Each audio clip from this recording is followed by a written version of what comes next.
Negotiation is one of the most important skills you can master in life because it affects everything from your career to your personal relationships. In this book, you will learn how to communicate clearly, influence decisions, and get results without conflict. You will discover practical strategies that can be applied immediately in real-world situations, no matter the size of the deal. Every chapter is designed to help you build confidence, stay calm under pressure, and handle difficult conversations with ease. You will learn how to create value for both sides, ask the right questions, and understand the needs of others so you can guide outcomes effectively. This book does more than teach tactics. It will help you grow your mindset, develop discipline, and strengthen your ability to succeed in every interaction. By paying attention to what works, reflecting on your experiences, and learning from the best negotiators, you will improve steadily and gain skills that last a lifetime. If you want to become someone who can handle any discussion, achieve your goals, and walk away with respect and results, this book is your guide to getting there. Every page is an opportunity to practice, apply, and grow, and by the end, you will feel equipped to face any negotiation with confidence and clarity. Chapter 1. Build trust by speaking with honesty in every negotiation. Trust is the foundation of every successful negotiation. Without trust, words lose weight, agreements lose strength, and relationships become fragile. When two people come together to negotiate, what matters most is not the cleverness of their arguments or the complexity of their strategies, but the sense of honesty and integrity that flows through their words. Speaking with honesty in every negotiation is not only a practical tool for reaching agreements, but also a way of shaping character and building a reputation that will last a lifetime. It is not an optional skill, it is a discipline that strengthens the self and commands respect from others. Many believe that negotiation is about tactics, tricks, or manipulation, but the truth is different. A good negotiator is not someone who can outsmart or outmaneuver others at the table. A good negotiator is someone whose words can be trusted, whose intentions are clear, and whose promises are kept. Honesty is not weakness.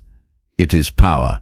It sets the tone, defines the atmosphere, and makes progress possible. The moment honesty is absent, suspicion enters, and once suspicion is present, no amount of persuasion can save the conversation.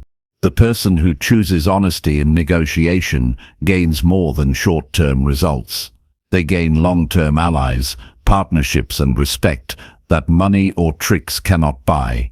When people know you are truthful, they are more open to listen, more willing to share, and more ready to find common ground. Negotiation stops being a battle and becomes a shared effort to reach fairness. Speaking with honesty does not mean exposing every detail of your plan or giving away every advantage. It means you speak in a way that is real, consistent, and free from deceit. It means your words match your intentions and your promises match your actions. It means you never deceive to win today because you understand that tomorrow's opportunities will be built on today's reputation. The negotiator who lies may win once, but a negotiator who tells the truth will win for a lifetime. Honesty also builds personal strength.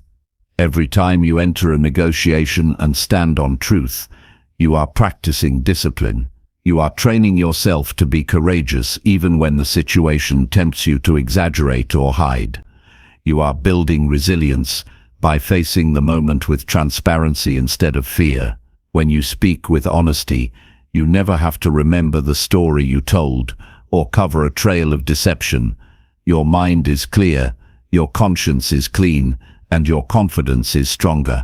In real-world situations, honesty changes everything. Imagine two people negotiating a business deal. One inflates numbers, hides risks, and promises more than he can deliver. The other presents the facts as they are, openly acknowledges challenges, and gives a realistic view of what can be achieved.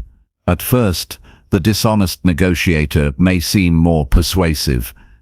He may look confident and even impressive, but over time, the truth always comes forward. When promises are broken, trust collapses, and the relationship ends. Meanwhile, the honest negotiator gains credibility. Even if the deal takes longer to close, the result is stable and lasting. Clients, partners, or colleagues will return to the honest person because they know they will not be misled.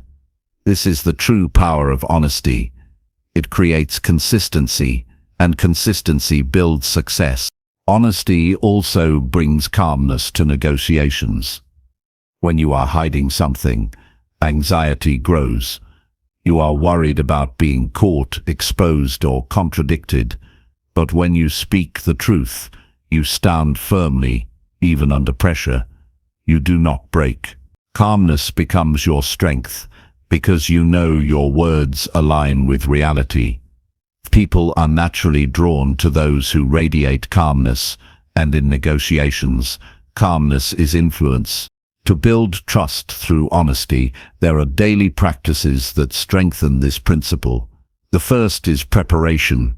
Before you enter a negotiation, be clear with yourself about what is true. Know the facts, understand the numbers, and define your real limits. When you prepare this way, you avoid the temptation to invent or twist information. You speak with certainty because you know the truth is already strong enough. The second practice is consistency. Speak the same truth to every person, whether they are powerful or weak, friend or stranger. When your words are consistent, people will notice. They will see that you do not shift depending on convenience, and this builds respect. Consistency is the proof of honesty. The third practice is accountability. When you say you will do something, make sure you do it. A promise is not just words. It is a commitment that defines your character. In negotiations, one broken promise can erase years of credibility, but every kept promise strengthens your reputation. Accountability is how honesty turns into action. The fourth practice is humility. Honesty sometimes requires admitting mistakes, acknowledging limits, or saying, "I do not know." Many avoid this because they think it makes them weak, but in truth it makes them stronger. People trust those who can admit errors and still stand firm. Humility is not the opposite of confidence, it is the partner of confidence. It shows maturity and makes others believe your words even more. The fifth practice is respect.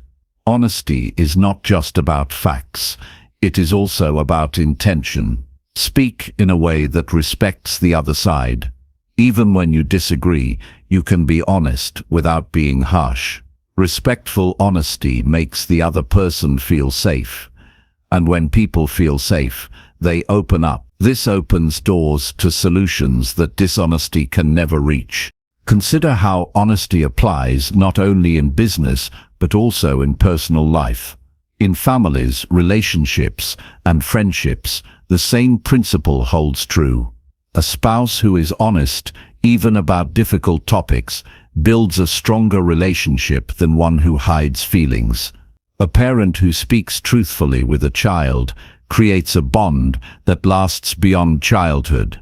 A friend who is real, even when the truth is uncomfortable, proves they can be trusted when it matters most. Negotiation is not limited to boardrooms. It happens every day in human connection. Honesty is the key to every kind of trust.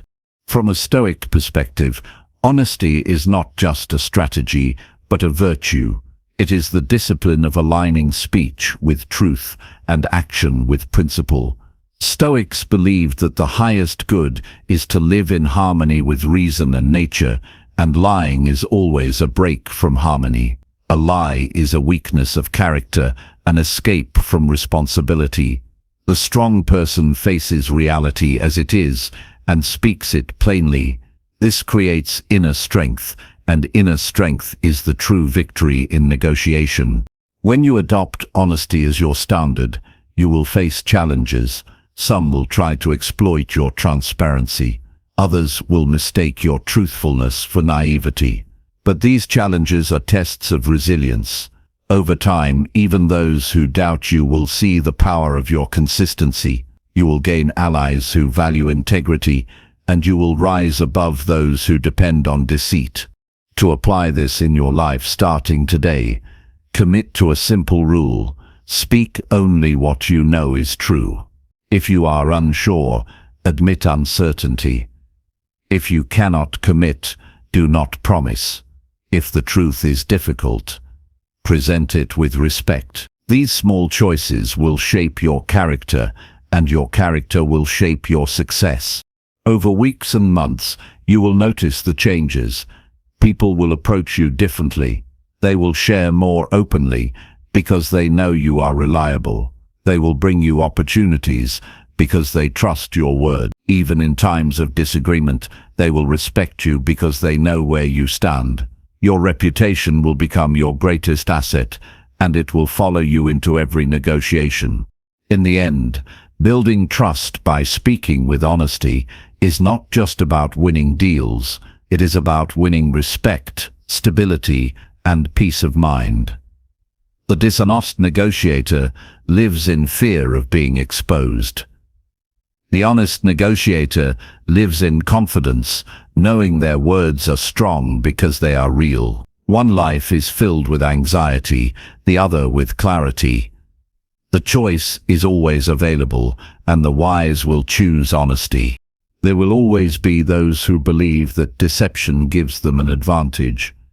They may succeed temporarily, but they will fail eventually because trust once broken is almost impossible to repair.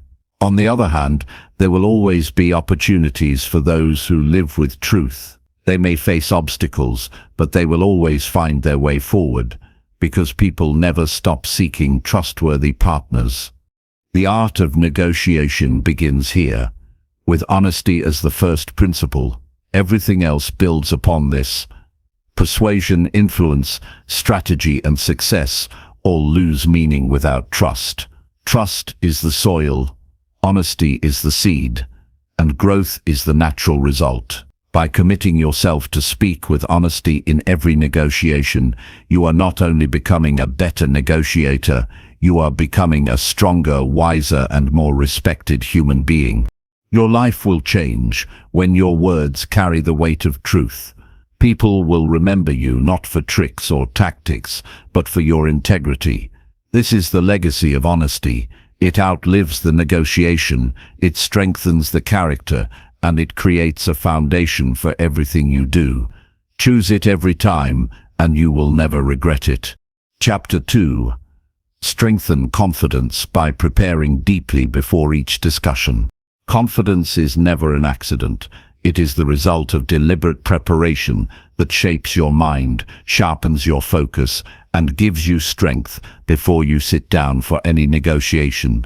Walking into a discussion unprepared is like stepping onto uncertain ground. Every word feels shaky and every response feels reactive. But when you have prepared deeply, your presence changes entirely. You stand taller, you speak with clarity, and you gain the ability to guide the conversation instead of being carried by it. Preparation is more than reviewing details on paper. It is about equipping yourself with the knowledge, the mindset, and the discipline required to stay centered no matter what unfolds. When you prepare, you remove fear because fear comes from uncertainty and lack of clarity. Confidence, on the other hand, comes from certainty and mastery of the subject. The person who takes time to prepare earns the advantage before the first word is spoken because they know where they stand and they know how far they can go. Preparation begins with research.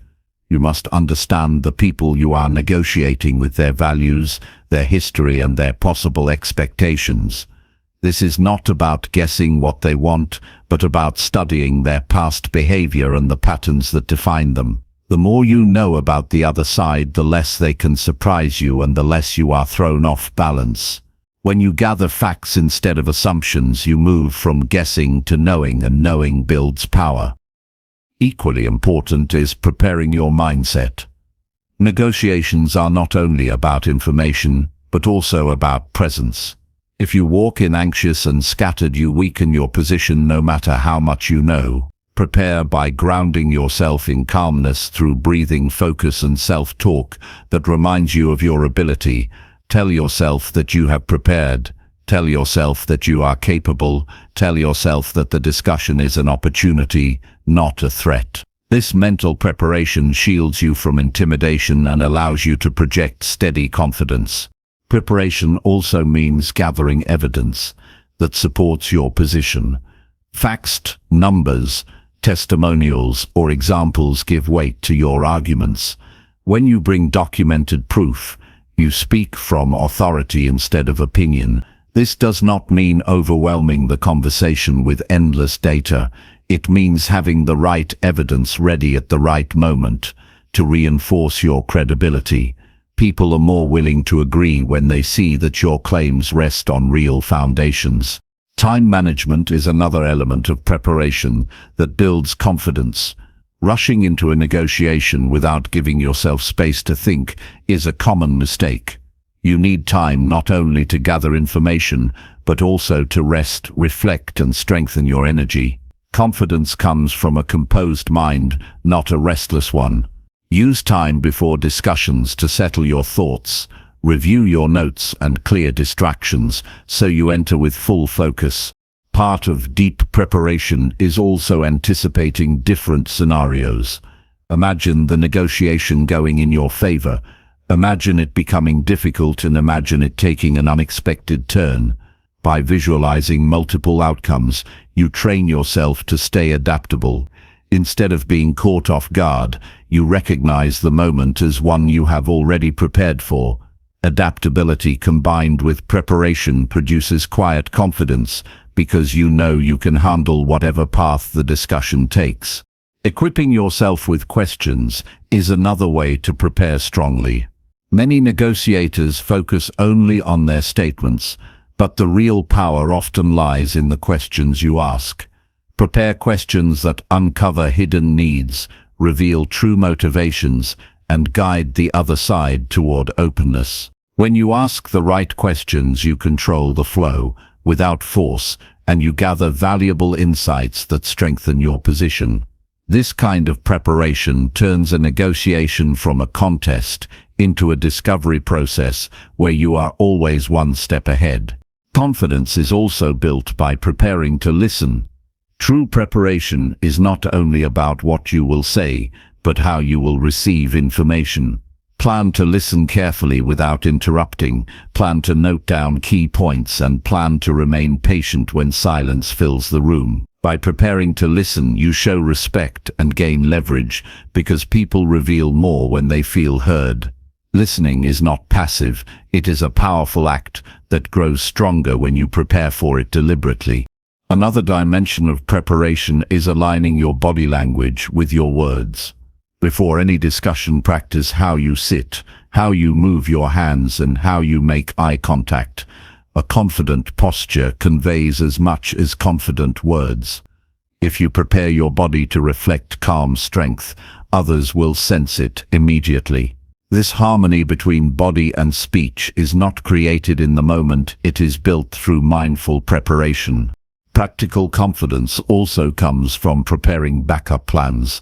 Every negotiation can take unexpected directions, and those who walk in with only one path are easily shaken.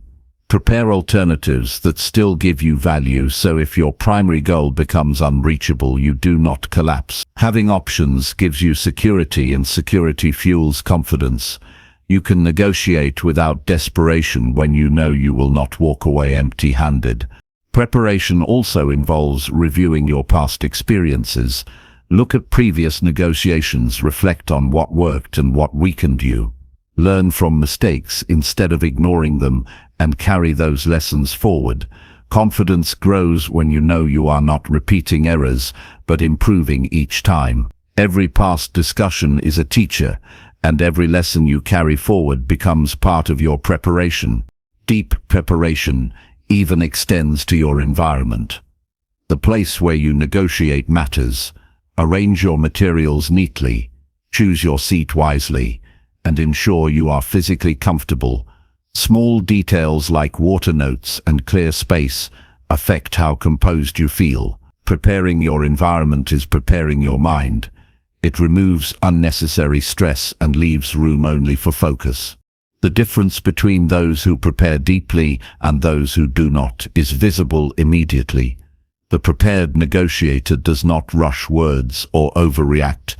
They speak with control because they already anticipated the moment.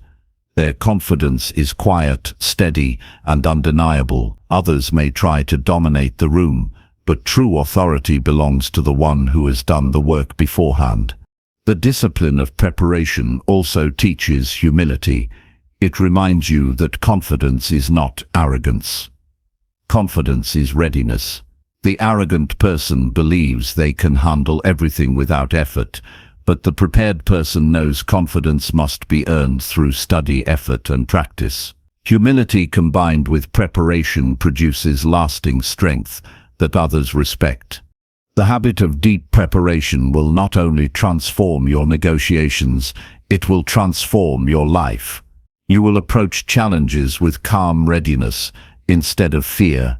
You will enter conversations with purpose instead of hesitation. You will carry yourself with quiet confidence because you know you have done the work.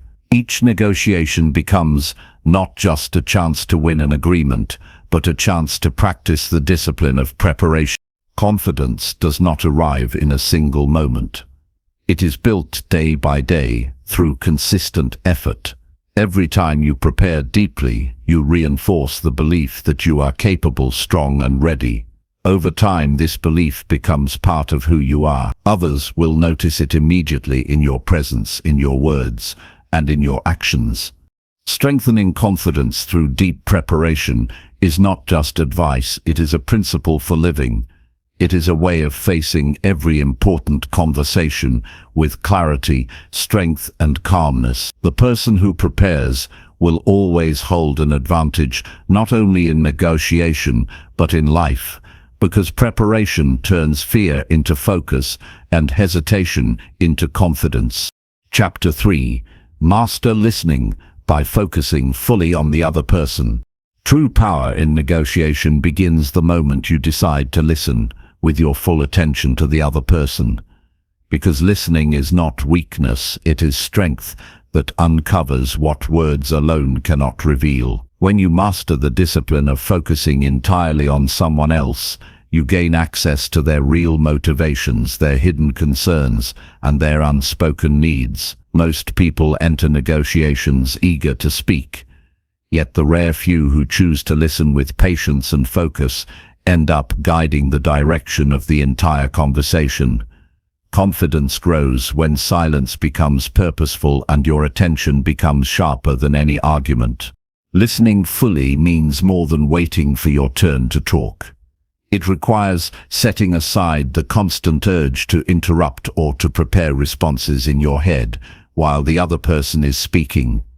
It demands that you slow down and give them the sense that for this moment, they have your complete focus. When people feel heard, they relax, they open up, and they reveal truths that can never be extracted through pressure.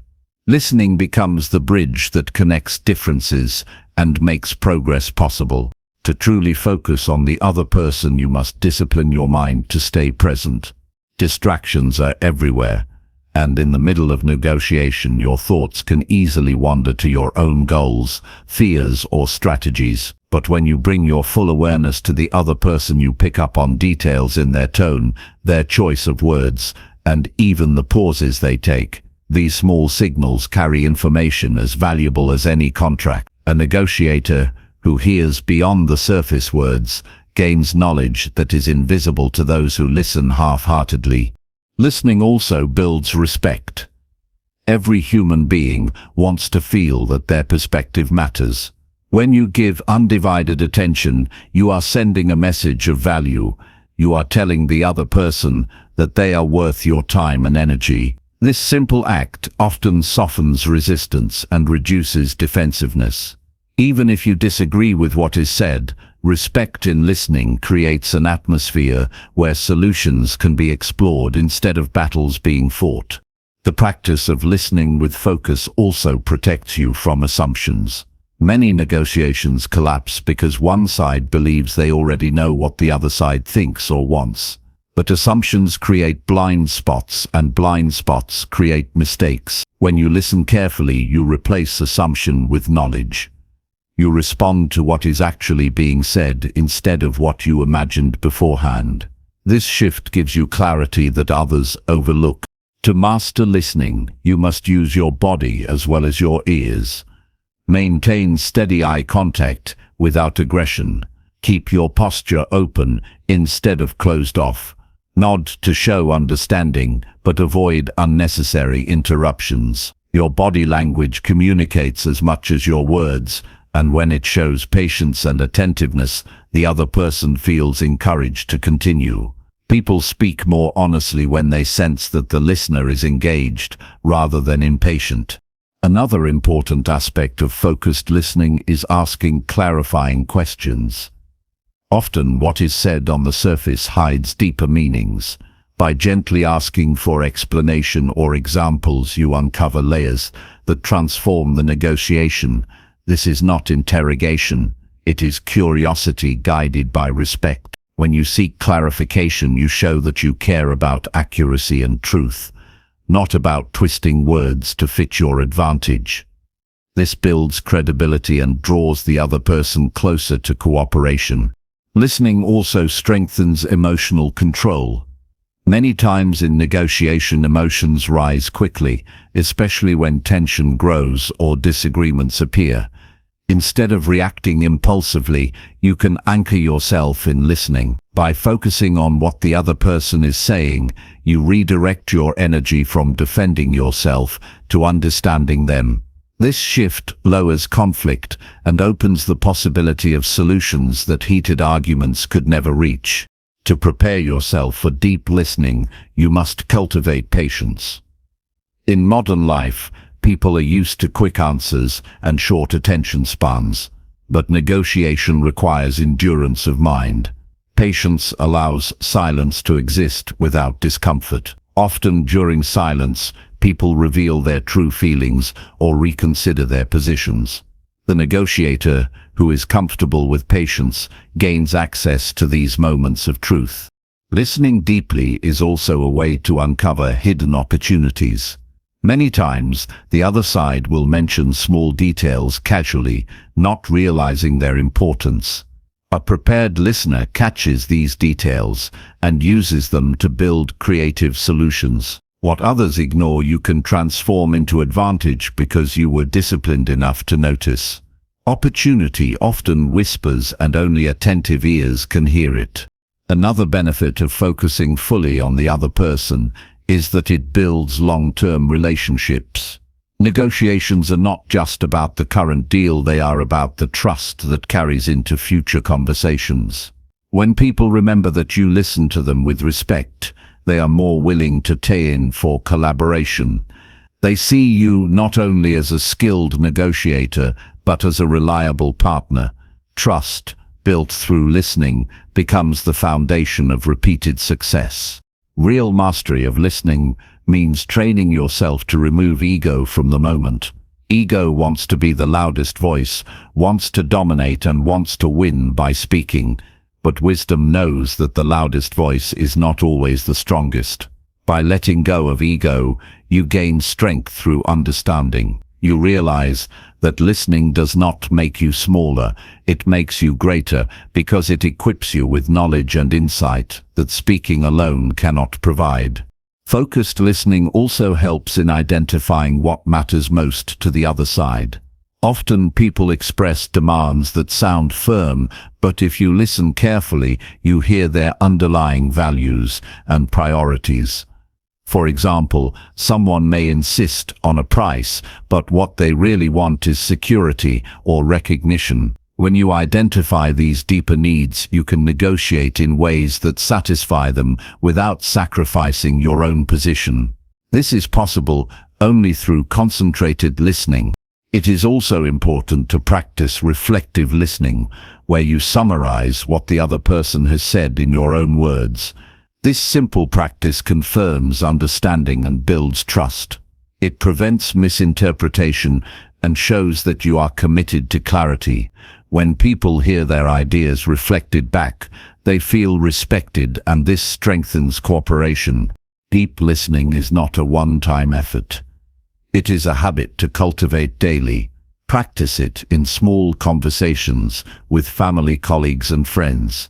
Every moment you choose to listen fully is training for greater negotiations. Over time, your ability to stay focused grows stronger, and your presence becomes more powerful. Others will notice the difference, and they will respect you for it. The discipline of mastering listening teaches humility, patience, and wisdom. It teaches you that success is not about overpowering others, but about creating understanding. It shows you that influence is not always achieved through words, but through silence and presence. Those who can listen deeply become leaders because people trust them to understand rather than dismiss. In life and in negotiation, those who speak may gain attention, but those who listen gain influence. By focusing fully on the other person, you rise above common practice and enter rare mastery. Confidence grows when you know that no matter what is said, you will hear it, fully understand it, and use it wisely. This confidence makes your presence steady and unshakable. When you practice listening with full focus, you are not only improving negotiations, you are improving yourself. You are training patience, strengthening empathy, and building discipline. These qualities carry beyond the negotiation table into every area of life. You become someone others respect, not because you demand it, but because you earn it by giving them the gift of being heard. The true art of listening is one of the highest forms of strength. It is a skill that requires practice and discipline, but it rewards you with insight, respect, and trust. Every negotiation becomes smoother, every relationship becomes stronger, and every opportunity becomes clearer. By mastering listening through full focus on the other person, you not only win deals, you win respect, and you win growth that lasts far beyond the moment. Chapter 4. Use clarity by expressing your needs in simple words. Clarity is one of the greatest weapons you can bring into any negotiation, because people cannot agree to what they do not understand. And when your words are sharp, simple, and direct, they leave no room for confusion or manipulation. When you walk into a discussion and express your needs in plain language, you immediately earn trust, because the other side sees that you are not hiding behind jargon or complicated phrases designed to disguise your true intentions. Too many people sabotage themselves by trying to sound impressive rather than clear, and in doing so they create suspicion. The power of clarity lies in the fact that it makes your position transparent, while also making it easier for the other party to respond. Think about how most failed negotiations unfold. It is rarely because both sides do not want a solution. It is usually because they cannot grasp exactly what the other side is asking for. When you say one thing but mean another, or when you bury your request inside long-winded explanations, you weaken your own influence. The other party may nod politely, but inside they are left wondering what you truly want. The moment someone has to guess, your control slips away. That is why mastering the skill of clear expression separates the effective negotiators from the ones who leave deals half-finished or broken later. The starting point for clarity is knowing precisely what you want before you ever open your mouth. If your goals are vague, your language will be vague. Take the time to write down your needs in simple sentences as though you were explaining them to a child. This does not mean reducing the importance of your request. It means stripping away unnecessary complexity. For example, instead of saying, "I am interested in exploring potential opportunities for a mutually beneficial arrangement in regard to compensation," you simply say, "I need a higher salary for this work." The second version leaves no doubt about what you mean, and it sets the stage for productive discussion. Clarity also eliminates misunderstandings that can come back to hurt you later. If you do not state your needs in plain words, you may walk away thinking you reached an agreement, while the other person has a completely different interpretation of what was decided. Misunderstandings destroy relationships faster than disagreements, because people feel deceived when they realize they misunderstood you. A person can respect a clear no, but they will resent a hidden maybe disguised as a yes. By being clear, you avoid future disappointment and build stronger credibility with every negotiation you take part in. The common fear is that being direct will make you sound too blunt, but in truth, people appreciate straightforwardness when it is delivered with respect. You can be polite and still be firm. You can smile, maintain warmth in your voice, and at the same time say exactly what you need. When you communicate this way, you make it easier for the other person to respond honestly instead of hiding behind their own vague words. Respect grows not from softness, but from certainty, and clarity gives you that certainty. The habit of using clear, simple words also helps you remain consistent across multiple conversations. In long negotiations, it is easy to contradict yourself if your language is fuzzy, but when you choose straightforward wording, you lock in the meaning of your request, making it harder for others to twist your words or accuse you of saying something different earlier. Clear words are like anchors. They keep your position steady even when the conversation shifts directions.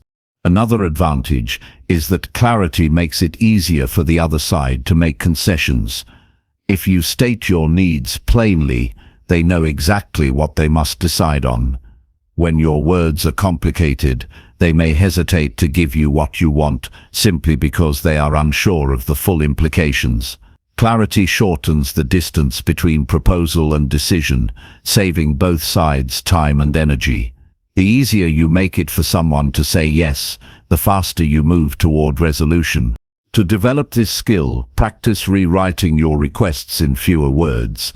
After drafting what you plan to say, challenge yourself to cut it in half without losing meaning. The shorter version is usually stronger. Avoid filler words that add no value. For instance, instead of saying, "I would kind of like to see if it's possible that we could potentially move toward a different arrangement," say, "I want a new arrangement."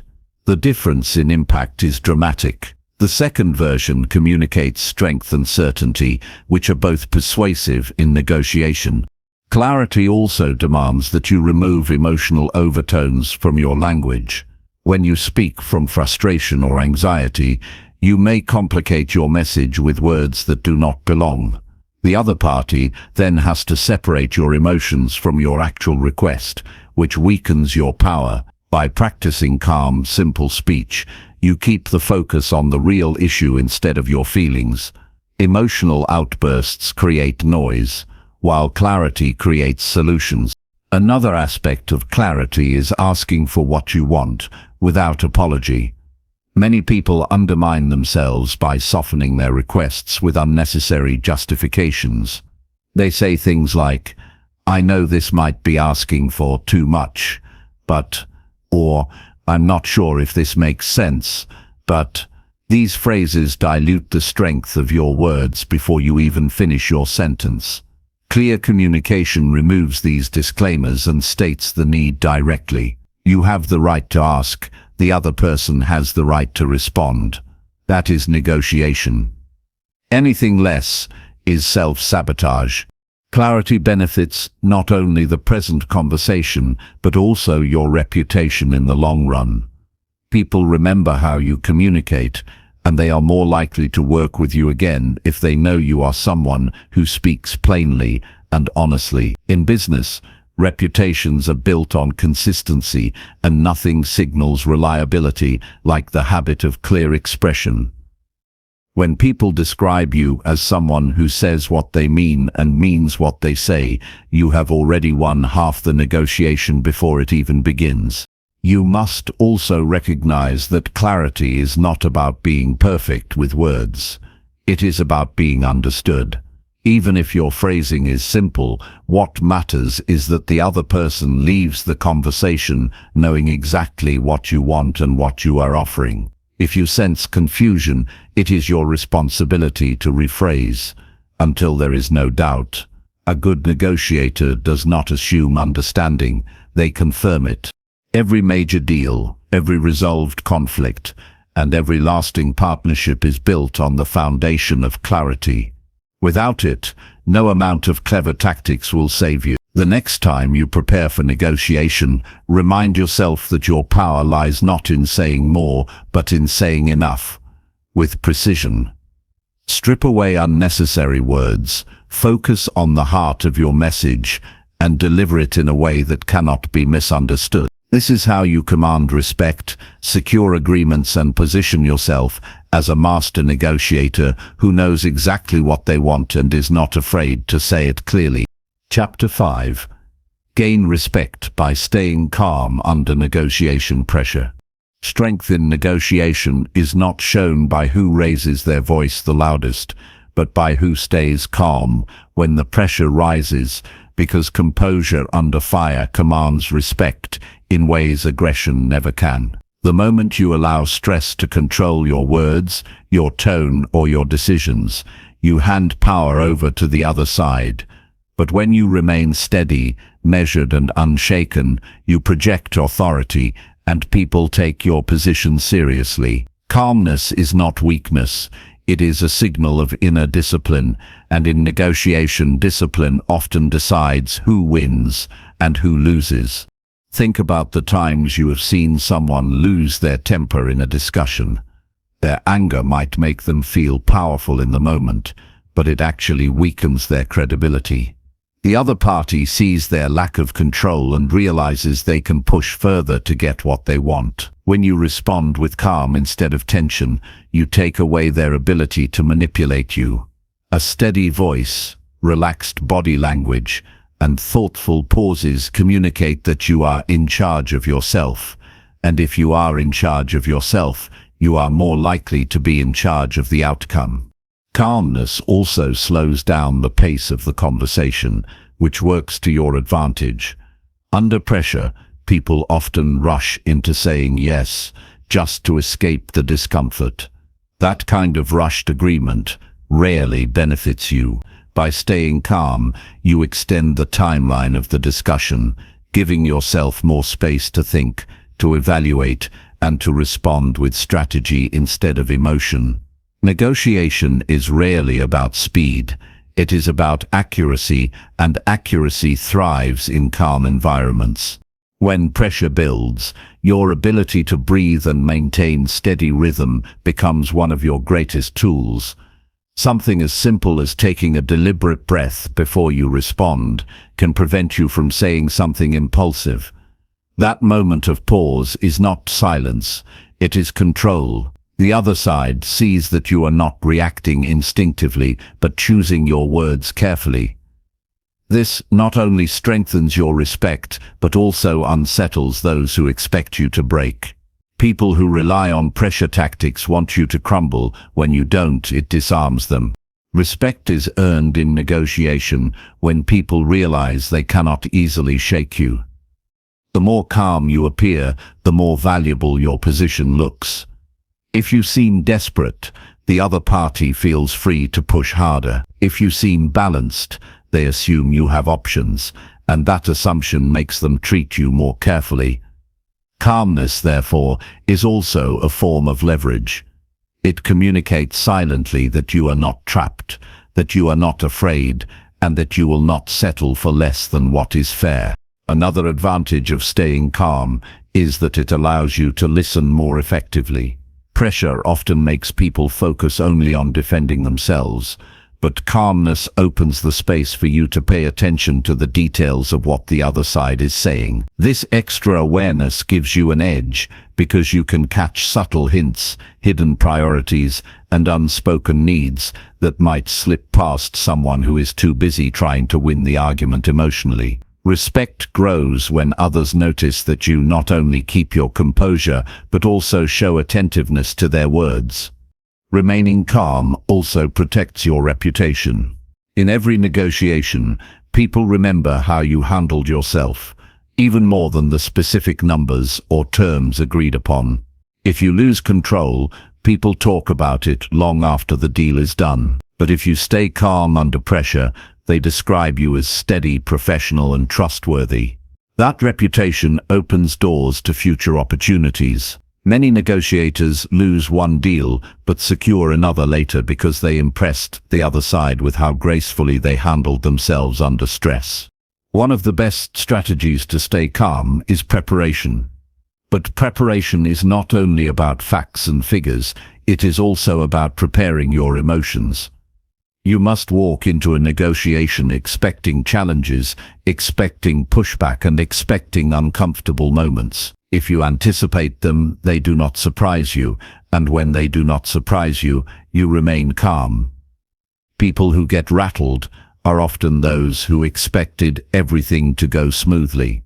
You protect yourself by accepting from the start that pressure is part of the process. Another technique is to separate the person from the problem. When you feel attacked, it is easy to lash out at the individual across the table. But when you remind yourself that the issue is the subject of negotiation, not the person themselves, you reduce the emotional charge. This mindset helps you respond to arguments without turning them into personal battles. By doing so, you preserve relationships while also protecting your own state of mind. People respect negotiators who can disagree firmly without making it personal. Calmness also creates psychological contrast. If the other person becomes heated and you remain steady, the imbalance works in your favor. Their anger makes them look irrational, while your composure makes you appear rational and mature. Observers, even neutral ones, naturally lean toward the side that appears more balanced. This can be critical in negotiations involving multiple parties, where influence is as much about perception as it is about facts. Even your body language plays a role in communicating calmness. Maintaining steady eye contact, sitting with open posture, and avoiding nervous movements all reinforce your control. People notice these signals, often unconsciously, and they shape how much respect you command. A calm body reflects a calm mind, and together they create the impression of authority. There will be moments when you feel pressure building inside you, and calmness does not come naturally. In those moments, remind yourself of your ultimate goal. Ask, what outcome am I working toward, and will losing my composure bring me closer to it? The answer will always be no. This shift in focus allows you to see that calmness is not just a nice quality, it is a strategy directly connected to winning. Every great negotiator has faced situations where the other party tried to intimidate them, corner them, or overwhelm them with demands. The ones who succeeded were those who kept their breathing steady, their tone even, and their mind clear. Respect followed, not because they dominated, but because they refused to be dominated. Calmness is not passive, it is active control of your state in the middle of pressure. So when you step into your next negotiation, remember that your strength will not be judged only by what you ask for or how well you argue. It will be judged by how well you maintain control when the other side tries to unbalance you. Calmness gives you time, gives you focus, and gives you authority. It is a quality that speaks louder than any demand you could make. People cannot help but respect the negotiator who stays calm when everything around them is designed to create chaos. Chapter 6. Create value by seeking win-win solutions every time. The true art of negotiation is not about proving who is stronger, but about creating outcomes where both sides walk away with something meaningful, because lasting success is built when everyone feels valued and respected.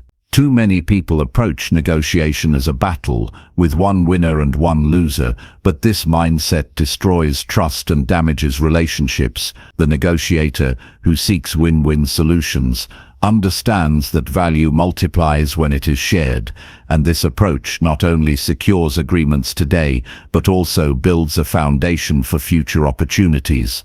Creating value begins with shifting your mindset from competition to collaboration. Instead of asking, "How can I get the most for myself?" ask, "How can we design an agreement that benefits both of us?" This simple shift changes the tone of the discussion. When the other side realizes you are not there to exploit them, their defenses lower and they become more willing to share what they truly need.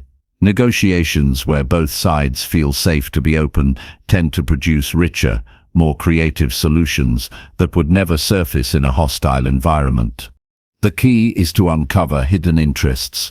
People often enter a negotiation with demands, but those demands are only surface-level representations of deeper needs. For example, someone might demand a higher price, but what they really want is recognition of the value they bring. By asking questions and listening carefully, you can discover what truly matters to them. Once you know their underlying priorities, you can craft solutions that satisfy both their goals and yours. This is how value is created, not by taking more, but by understanding more. Another powerful step is to expand the range of possibilities. Many negotiations fail because both sides see only one issue on the table. If you treat the discussion as limited, you will always face conflict. But if you add more dimensions, such as timelines, responsibilities, services, or future opportunities, you create more room to trade and balance interests. Perhaps one side values time more, while the other values money more. By identifying these differences, you can design an agreement that feels like a win for both. Respect plays a central role in win-win solutions. When you respect the other side enough to seek their benefit along with yours, they are far more likely to respect you in return. Respect fosters long-term partnerships, and those partnerships open the door to repeated success. A one-time victory where you exploit someone might give you a short gain, but it shuts the door to future collaboration. A fair solution builds bridges that keep delivering value year after year. Trust grows when people realize you are committed to fairness. If your reputation is built on win-win agreements, people will want to work with you, refer you, and include you in larger opportunities. Your influence expands because you are known as someone who creates value instead of draining it. This is why great negotiators often succeed without force. They win because others know that working with them is always a good investment. To practice this, you must train yourself to look beyond your immediate wants. Ask yourself what future gains might come from building goodwill. Sometimes giving a little extra today results in loyalty that pays off in larger ways tomorrow. The short-term thinker asks, "What can I grab now?" The long-term thinker asks, "What can we build together?" Negotiators who master this discipline create wealth, relationships, and opportunities far beyond the deal in front of them. Practical application means entering every negotiation prepared to explore options. Instead of locking yourself into one position, come ready with multiple proposals. Offer choices that allow the other side to feel empowered while still meeting your objectives. When people feel like they have influence in the outcome, they are more satisfied with the agreement, even if they had to compromise. This sense of control turns what could have been resentment into respect. Win-win solutions also reduce the likelihood of conflict later. When agreements are one-sided, frustration builds, and people look for ways to escape or retaliate. But when agreements are balanced, people are more motivated to honor them. You save time, energy, and resources by preventing disputes before they happen. A fair deal does not just close successfully, it stays strong long after the negotiation ends. Another critical point is to be transparent about your needs. Many negotiators hide their true goals out of fear, but this often leads to weaker agreements. When you clearly explain what you require and why it matters, you make it easier for the other side to meet you halfway. Openness encourages reciprocity. When you share honestly, the other side is more likely to do the same.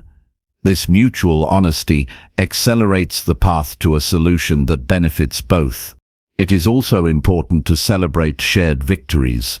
At the end of a negotiation, acknowledge the effort and cooperation that made the outcome possible. This creates a positive memory for both sides and strengthens the relationship. People are far more likely to want to negotiate with you again when they leave feeling appreciated and respected. Recognition is a form of value that costs nothing but builds immense goodwill. Win-win negotiation is not about being soft or giving up what you deserve. It is about being strategic, disciplined, and wise enough to understand that lasting success requires more than personal gain.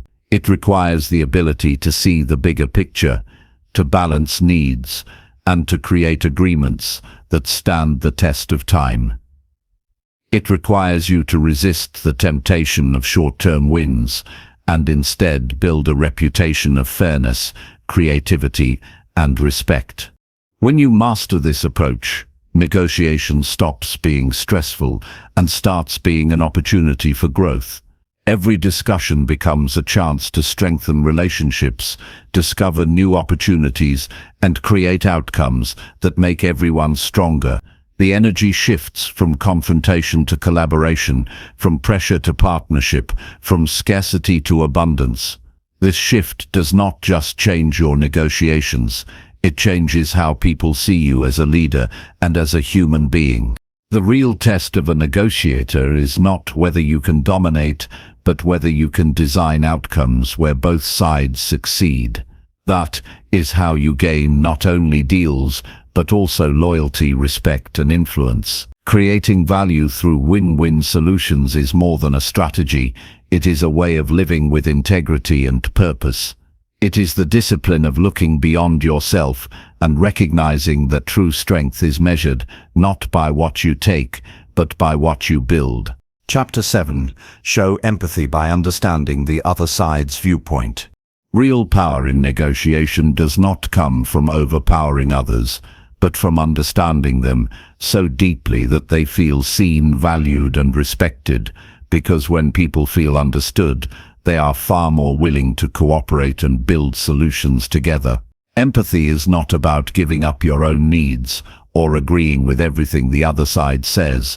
It is about recognizing their perspective and showing that you genuinely care about what matters to them. When you demonstrate this level of consideration, you transform the tone of the discussion from opposition into connection, and that connection often unlocks outcomes that would have been impossible through force alone. To practice empathy, you must first set aside your assumptions. Too often, negotiators enter the room with a rigid idea of what the other side thinks or wants. These assumptions create blind spots that prevent you from seeing the truth. Instead, approach every discussion with curiosity. Ask questions, not to trap the other person, but to uncover what they truly value. Listen without preparing your rebuttal. Pay attention not only to their words, but to the emotions behind them. The details they reveal will guide you towards solutions that meet their needs, while still protecting your own. Empathy also requires patience. Understanding someone's viewpoint takes time, and you cannot rush it. Allowing the other side to fully express themselves builds trust. Even if you disagree, the simple act of giving them space to speak shows respect. People who feel heard are more likely to listen in return. This mutual exchange reduces hostility and makes compromise more achievable. If you want influence, you must first give the gift of attention. When you practice empathy, you gain insight that others miss. For example, you might notice that the other party is more concerned about security than money, or that they fear losing face in front of their peers. These underlying concerns are not always spoken openly, but empathy helps you detect them. Once you identify what is truly driving their behavior, you can shape your proposals in a way that addresses those concerns directly. This approach not only solves problems, but also earns respect, because people recognize that you took the time to understand them at a deeper level. Empathy also strengthens your credibility. Many negotiators try to push their own agenda so aggressively that they ignore the other side completely. This behavior creates resistance and often ends in failure. By showing empathy, you signal that you are not blind to the other person's reality. You demonstrate that your goal is not exploitation but cooperation. This builds a reputation for fairness and balance, qualities that make people want to work with you again in the future. One practical way to show empathy is by restating the other person's concerns in your own words. For example, you might say, "I understand that your main concern is ensuring stability for your team." This simple act shows that you are listening carefully and that you value their priorities. It does not mean you agree completely, but it proves that you are engaged and considerate. Often this validation is enough to reduce defensiveness and open the door to genuine collaboration. Another powerful step is to place yourself in their position. Ask yourself, if I were them, what would I fear losing? What would I hope to gain?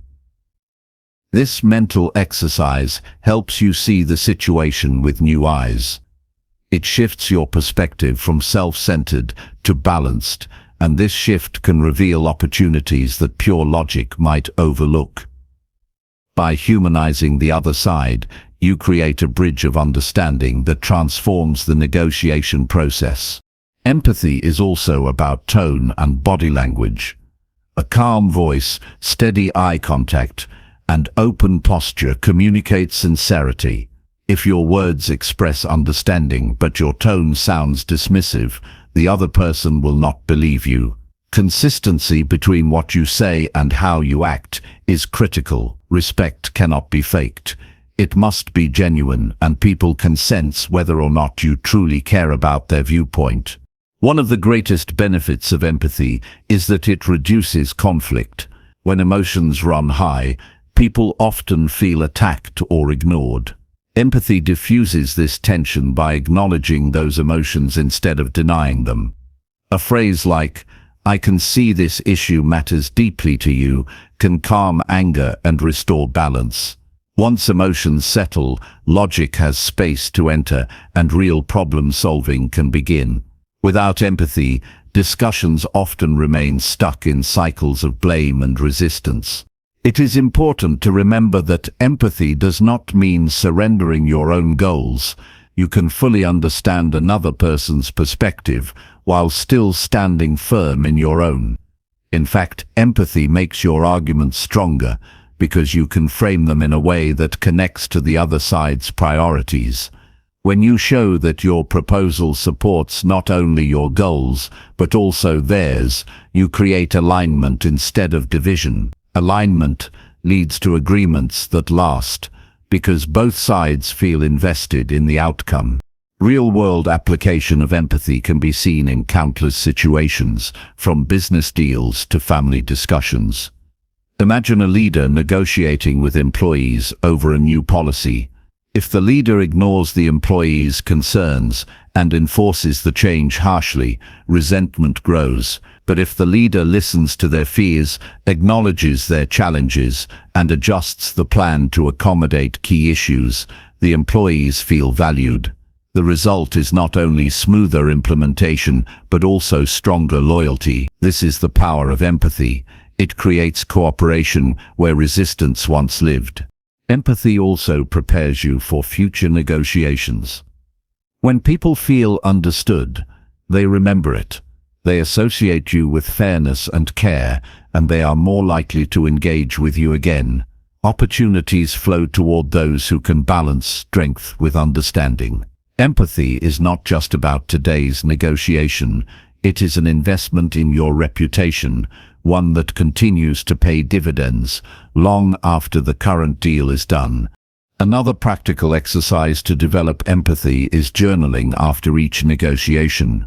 Write down what you observed about the other person's emotions, priorities, and challenges. Reflect on whether you truly understood their viewpoint or whether you overlooked something. This habit sharpens your awareness and prepares you to be more empathetic in the future. Over time, you build a stronger ability to see beyond words and into the human realities driving the negotiation. The truth is, every person across the table is more than a position or a demand. They are a human being with fears, hopes, and values. When you acknowledge this truth, you elevate the quality of every interaction. Instead of simply trading terms, you build connections. Instead of forcing outcomes, you create partnerships.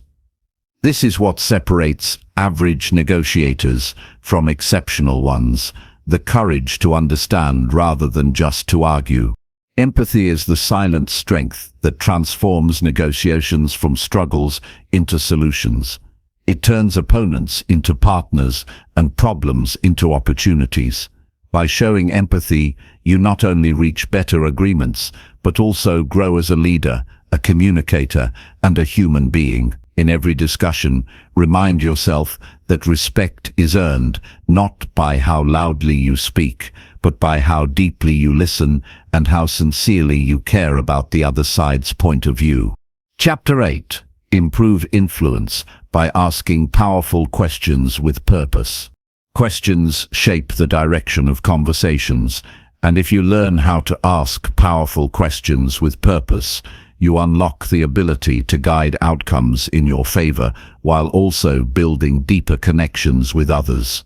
Too many people approach discussions with a mindset of telling, pushing, or forcing, but the real art of influence lies in asking. When you ask the right question at the right time, you lead without making the other person feel like they are being led. This is how you influence with subtlety, precision, and purpose. A purposeful question makes people stop, think, and reflect. It pulls them into the conversation and makes them feel valued. When you ask questions that are intentional and meaningful, you not only gather important information, but you also show the other person that you care about their perspective. This creates openness, reduces defensiveness, and increases cooperation. Influence is not about dominating, it is about guiding, and questions are the tools that guide effectively. The difference between a weak question and a powerful one is the intention behind it. A weak question seeks quick answers or surface-level responses. A powerful question is designed to make the other person think more deeply, to clarify their own reasoning, and to open space for collaboration. For example, instead of asking, "Do you agree with this?" you might ask, "What would make this idea work better for you?" The first question pushes for agreement.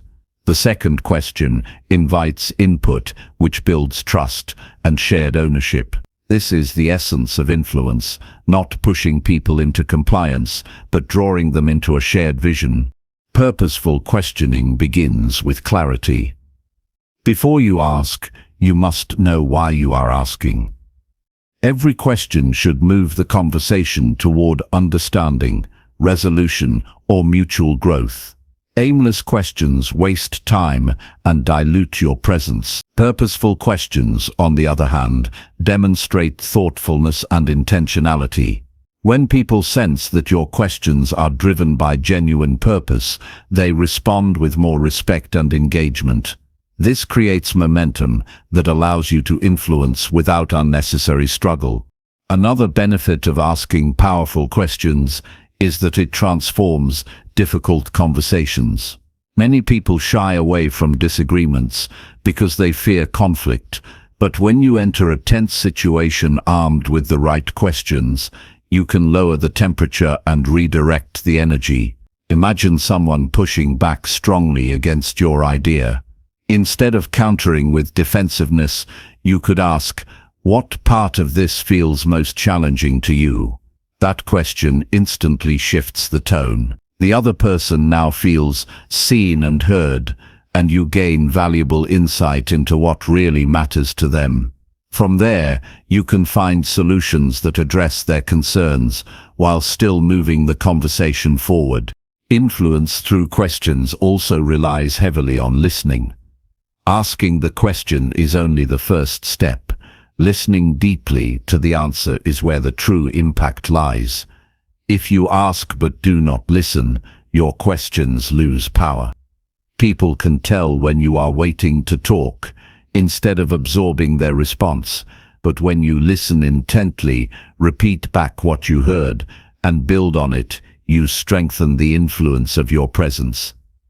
People trust those who listen, and trust is the foundation of influence. There is also a psychological power behind questions. When you tell someone something directly, they might resist it because it feels imposed. But when you lead them to arrive at the insight themselves through your questions, they own the idea. People rarely resist their own conclusions. If your questions guide them to see the logic, the benefit, or the fairness of a situation, they feel empowered instead of pressured. That empowerment creates alignment without force. Consider how leaders, coaches, and negotiators use questions. Great leaders ask questions that unlock hidden ideas from their team members. They don't dictate every detail, they guide with curiosity. Coaches ask questions that help people see their own potential. Negotiators ask questions that reveal what the other side truly values. In each case, influence is created not through commands, but through curiosity that is directed with precision. The key is to ask open-ended questions that encourage reflection rather than closed ones that limit expression. Closed questions often lead to yes or no answers, which shut down exploration. Open questions like, how would you approach this problem, or what outcome matters most to you here, open the door to collaboration. They keep the dialogue alive, which is where influence grows. Open questions also show respect for the intelligence of the other person, which strengthens rapport. It's also worth noting that the tone and timing of your question matters as much as the content. A powerful question asked at the wrong moment can fall flat, but the same question asked at the right moment can transform the entire interaction. You must be patient, observant, and attuned to the flow of the conversation. Purposeful questioning requires both preparation and adaptability. You should have a sense of what you want to ask, but you must also be flexible enough to adjust based on what you are hearing. This combination of clarity and responsiveness amplifies your influence. Another advanced strategy is to use follow-up questions. The first question often uncovers the surface, but the follow-up digs deeper. For example, if someone says, "I just don't think this idea works," you could ask, "What specifically makes you feel that way?" and then follow with, "If we addressed that concern, would you be open to it?" That layered approach keeps the conversation moving forward while showing that you are invested in understanding, not just winning.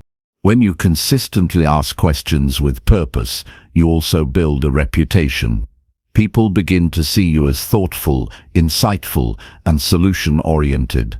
They look forward to conversations with you because they know you bring out the best in them. This reputation enhances your influence long-term because people trust that your presence adds value. Influence is not just about single conversations. It is about how people perceive you over time. Purposeful questioning shapes that perception in a powerful way. Finally, influence through purposeful questions is not about manipulation. It is about respect. The questions you ask should never be designed to trap, embarrass, or corner someone. They should be tools for creating clarity, understanding, and collaboration. When your intention is genuine, your influence grows naturally because people can feel your authenticity. Asking with purpose means you are not wasting words, not wasting time, and not wasting opportunities. The next time you enter a conversation where you hope to create change, resist the urge to push or to prove. Instead, pause and think, what question can I ask that will open this person's mind, invite them into the process, and move us closer to the outcome we both want? That is how you use powerful questions with purpose, and that is how you improve your influence in every interaction you face. Chapter 9. Win credibility by keeping promises in all agreements.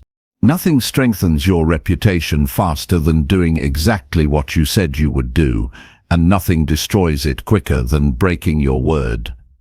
In every relationship, whether personal, professional, or social, people are constantly measuring whether they can rely on you. Trust is not built with big speeches, clever arguments, or grand gestures. It is built by keeping promises consistently, even in the smallest matters. When you deliver on your agreements, people see you as reliable, dependable, and worthy of respect. This is how credibility is earned, and once you have it, your influence expands effortlessly. Every time you make a promise, whether it is to complete a task, honor a deadline, or keep a confidence, you are making a silent contract with the other person. They invest trust in you, expecting that you will honor your word. When you follow through, you strengthen that trust. When you fail, you weaken it. People remember broken promises more vividly than kept ones, because disappointment lingers. That is why credibility requires relentless discipline. It is not about doing something impressive once, it is about showing consistency again and again until people know they never have to question your reliability. Keeping promises is not always easy.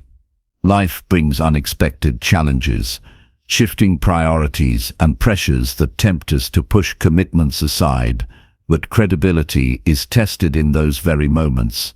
When you push through difficulty to honor your word, your character shines brightest.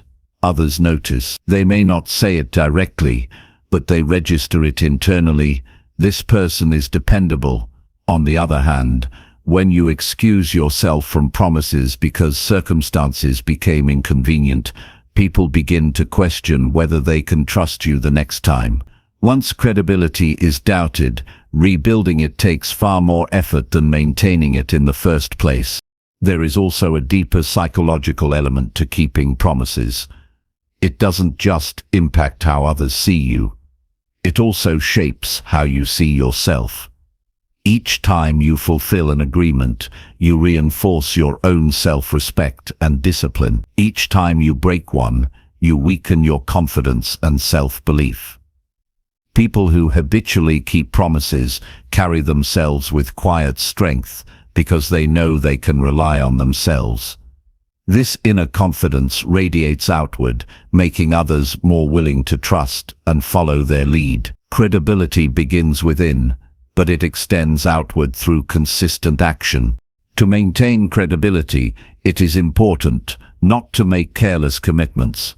Many people overpromise out of a desire to please, only to fail later because they cannot deliver. This damages trust even more than saying no up front. A person who sets clear boundaries, commits only to what they can realistically achieve, and then follows through, is far more respected than someone who says yes too easily and fails. Credibility is not about agreeing to everything. It is about aligning your words with your actions in a way that others can count on. In professional environments, credibility built through keeping promises has long-term benefits. Colleagues, clients, and leaders gravitate toward people they can trust. Opportunities are offered to those with proven reliability because no one wants to risk important projects or responsibilities on someone who cannot follow through. Entire careers are built on credibility. Conversely, broken promises can close doors quickly, even if your skills or intelligence are impressive. The marketplace values consistency and dependability, and that value translates into influence, leadership, and advancement. On a personal level, relationships thrive on trust. Friendships, partnerships, and family bonds are strengthened when promises are respected. Whether it is showing up when you said you would, honoring commitments made in private, or simply being consistent with your words, credibility turns into loyalty. People who know they can trust you stand by you through challenges because your reliability has proven itself over time. This loyalty cannot be demanded. It must be earned by keeping agreements, no matter how small they may seem. Some promises carry higher stakes than others, but credibility requires the same discipline across all of them. If you say you will return a phone call, follow through. If you promise to complete a task, do it. If you give your word in a meeting, stand by it. Small broken promises add up and erode trust. Little by little, just as small kept promises build it, the difference is cumulative, and over months or years, it defines your reputation. People either learn that your word is solid or that it cannot be trusted. That reputation spreads far beyond immediate circles, shaping how others approach you long before you even meet them. Sometimes, circumstances truly prevent you from fulfilling an agreement despite your best efforts. In those cases, credibility can still be preserved if you handle it with honesty and responsibility. Communicate early, explain the situation clearly, and take accountability. People understand that life brings challenges, but they lose trust when silence, excuses, or avoidance replace responsibility. Owning the difficulty and offering alternatives shows integrity, which protects credibility even when the original promise cannot be met exactly as intended. Another essential part of building credibility is consistency over time. Anyone can keep promises for a short period, but credibility that lasts is built through years of discipline. Think about the individuals you most respect. Chances are they are not those who occasionally came through, but those who consistently delivered, time after time. That long track record makes their word carry weight. When they speak, people listen, not because of their title or authority, but because their history of keeping promises has created trust. Keeping promises also enhances influence in subtle ways.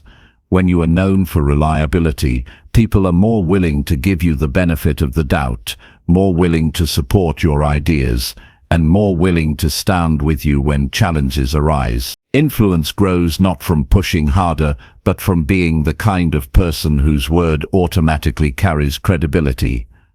This influence is quiet but powerful, and it compounds as your reputation spreads. Your credibility is one of the most valuable assets you own. Unlike money, status, or possessions, it cannot be taken from you. It can only be given away by failing to keep your word.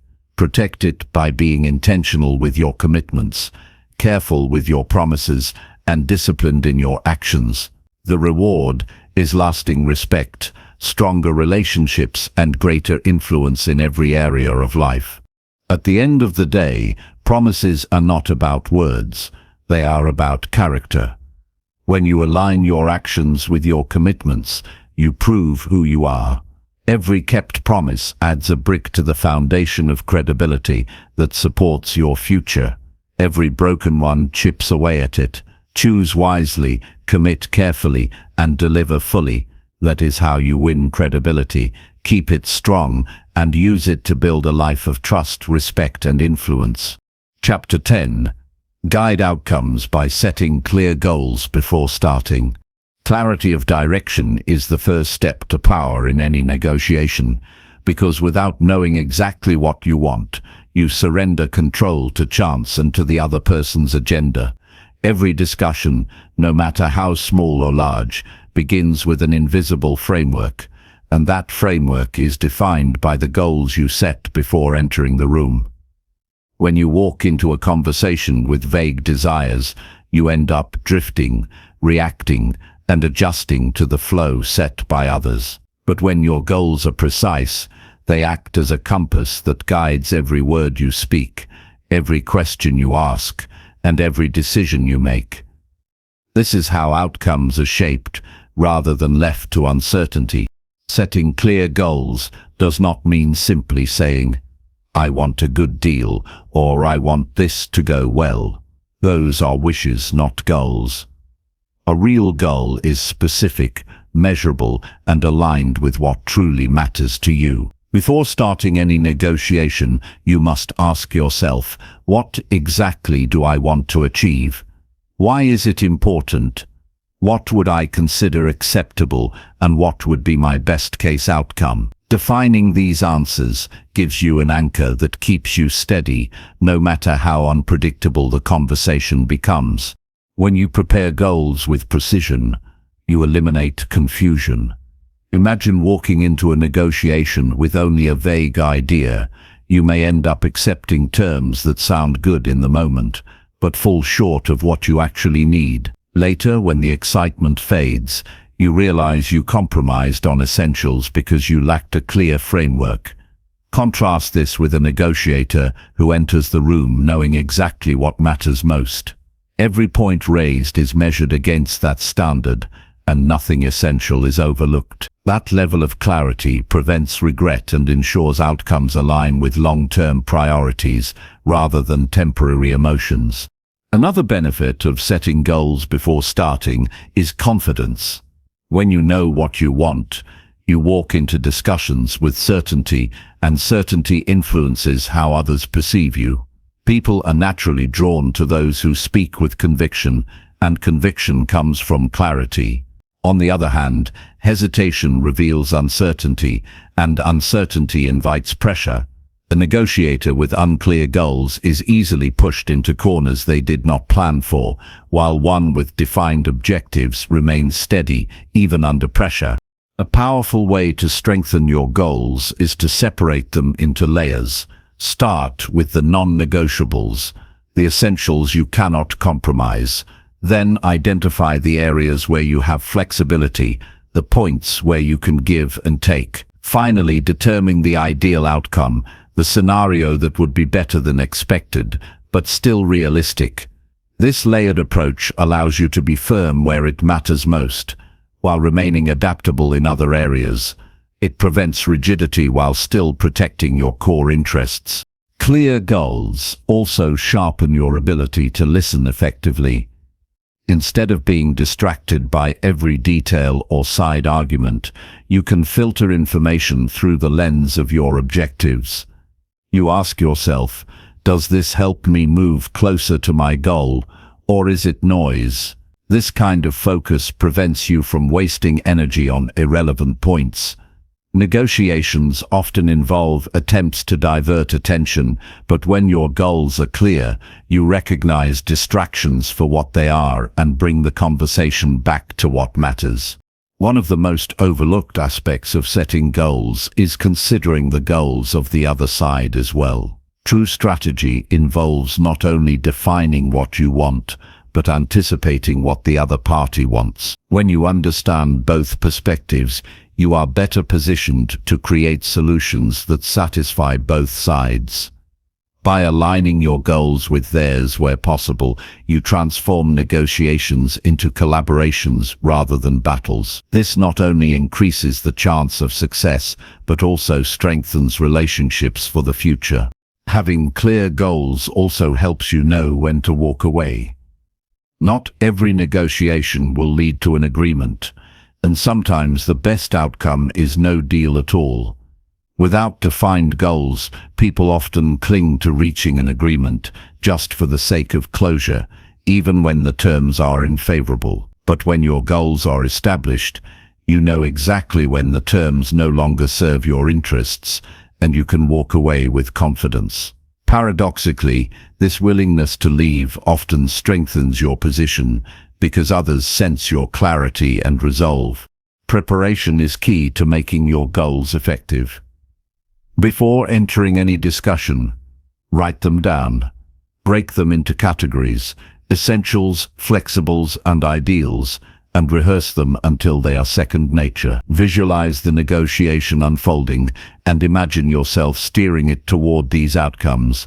This mental preparation creates a sense of readiness that translates into calmness during the actual discussion. Many negotiators fail not because they lack skill, but because they lack clarity and preparation. Goals also provide a benchmark for evaluating success afterward.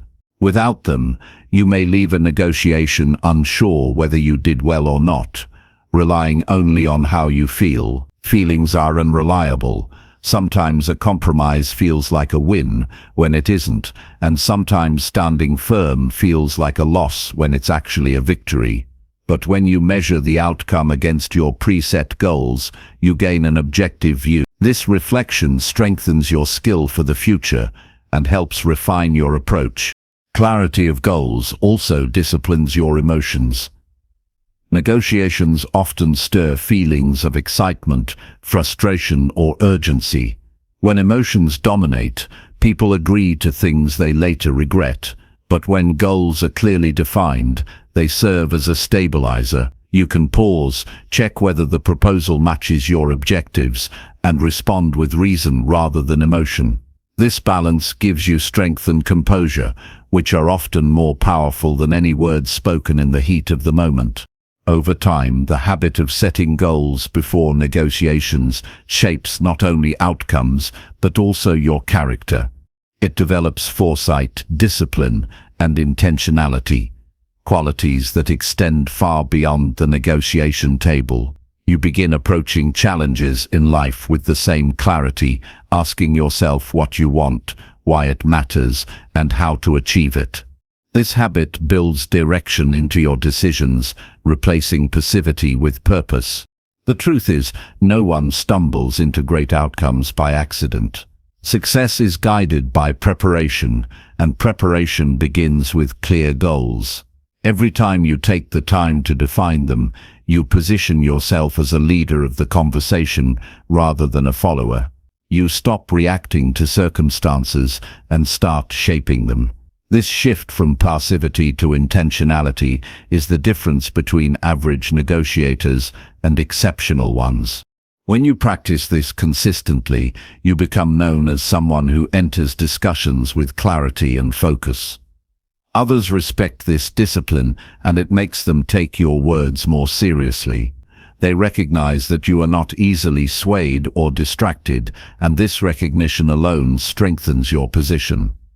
Clarity is power, and power in negotiation comes from the ability to direct outcomes with purpose. In the end, setting clear goals before starting is not just a tactic, it is a way of thinking. It is the mindset of someone who refuses to drift, who understands that preparation determines direction, and who values discipline over chance. When you adopt this habit, you will see the difference in every conversation, every agreement, and every outcome. Your negotiations will no longer be left to uncertainty. They will be guided by the strength of your goals, and through that clarity, you will gain results that reflect your true priorities and your highest standards. Chapter 11. Enhance persuasion by sharing stories that prove your point. Words alone rarely change minds, but a story can move someone in ways raw logic never could, because stories connect with human experience and give meaning to the ideas behind them. When you want to persuade, facts and figures may build the foundation, yet it is the story that breathes life into your argument. A well-told story allows others to see, hear, and feel the reality behind your point. It makes your message tangible instead of abstract. People may forget statistics or technical explanations, but they remember the story that made them feel something. Persuasion thrives on credibility, relatability, and emotional connection, and storytelling is the fastest way to achieve all three. Imagine presenting a case for a proposal by listing advantages in a dry manner. Now imagine explaining the same proposal through a short account of how someone benefited from it, how their challenge was solved, or how their life improved. The first approach gives information, but the second creates belief. When you share stories that prove your point, you are not just delivering data, you are inviting people into an experience where they can imagine themselves inside the situation. To use stories effectively, you must understand that simplicity is key. A story does not need to be long or complicated to have power. The most persuasive stories are short, focused, and relevant. They highlight a challenge, show the struggle, and present the resolution. This clear structure allows the listener to quickly grasp the message without losing focus. The story becomes proof in motion, showing that your point is not theory, but reality. The best stories are drawn from real life. They may come from your own experiences, from those around you, or from well-known examples that demonstrate universal truths. Authentic stories carry weight because people can sense when something is genuine. Even a simple personal example of a time you faced a challenge and found a solution can carry more influence than a list of technical explanations. What matters is that the story directly supports the point you are trying to prove, so that the listener connects the dots without effort. Stories also create trust. When you open up about real experiences, you reveal honesty and transparency. This builds connection because people see you as human, not just as someone pushing an agenda. By sharing both successes and struggles, you show balance and authenticity. Listeners are more likely to trust your perspective when they sense you are not hiding flaws or exaggerating results. This transparency makes persuasion stronger because trust is the foundation of agreement. An overlooked strength of stories is how they bypass resistance. Often, when you present an argument directly, people instinctively push back or look for flaws. But when they hear a story, their defenses soften. They become curious about what happened next, instead of preparing to counter. Through the flow of the story, they absorb the lesson without feeling pressured. Once the story ends, they realize the point has already landed in their mind. This subtle influence is one of the most effective forms of persuasion. To maximize impact, tailor your story to the listener's perspective. The closer they can relate to the situation, the more persuasive the story becomes. If you are negotiating with a business leader, share an example involving leadership challenges. If you are speaking with a team member, use a story about collaboration. Relevance creates identification, and identification turns a listener from an observer into a participant. They begin to imagine themselves facing the same problem and experiencing the same solution. Another crucial element is delivery. How you tell a story can be just as important as the story itself. Speak with energy when describing challenges, slow down when revealing key lessons, and emphasize details that help the listener picture the scene. Use sensory descriptions sparingly but effectively, allowing them to imagine the sound, the struggle, or the relief in the resolution. The more vividly they can picture it, the more real the point becomes. But always keep the story clean and purposeful. Never add details that distract from the message. Storytelling also allows you to control the emotional rhythm of persuasion. Facts may appeal to reason, but emotions drive decisions. By sharing a story that moves from tension to resolution, you take listeners on an emotional journey that mirrors the decision-making process itself. They feel the urgency of the problem, the difficulty of the struggle, and the relief of the solution. When they reach the resolution, they are more inclined to accept your point because they have emotionally experienced why it matters. In practice, stories can be used to reinforce nearly any point. If you want to prove that preparation leads to success, share a story of someone who achieved remarkable results by being well prepared. If you want to highlight the danger of impatience, share an example of someone who lost an opportunity because they rushed. Each story becomes a living example, a piece of undeniable evidence that your principle holds true in real life. To refine your ability, build a library of stories over time. Pay attention to moments in your own life, in conversations, in books, or in current events that illustrate principles you believe in. Write them down, simplify them, and keep them ready. This preparation ensures you never run out of examples to draw from. The more stories you have, the easier it becomes to find one that matches the situation and the audience. It is also important to close stories with clarity. Do not assume people will automatically connect the dots. Summarize the point in one clear sentence. For example, after telling a story about a project that failed because of poor communication, you might conclude by saying, "That is why clarity of communication determines success more than any other factor." This final statement links the story directly to the principle you want the listener to embrace. The power of stories extends beyond persuasion in negotiations. It influences every part of life. Whether in leadership, teaching, or relationships, the ability to share meaningful stories creates deeper connection and stronger influence. People are naturally drawn to narratives, and when you learn to harness them with purpose, your ability to inspire and persuade multiplies.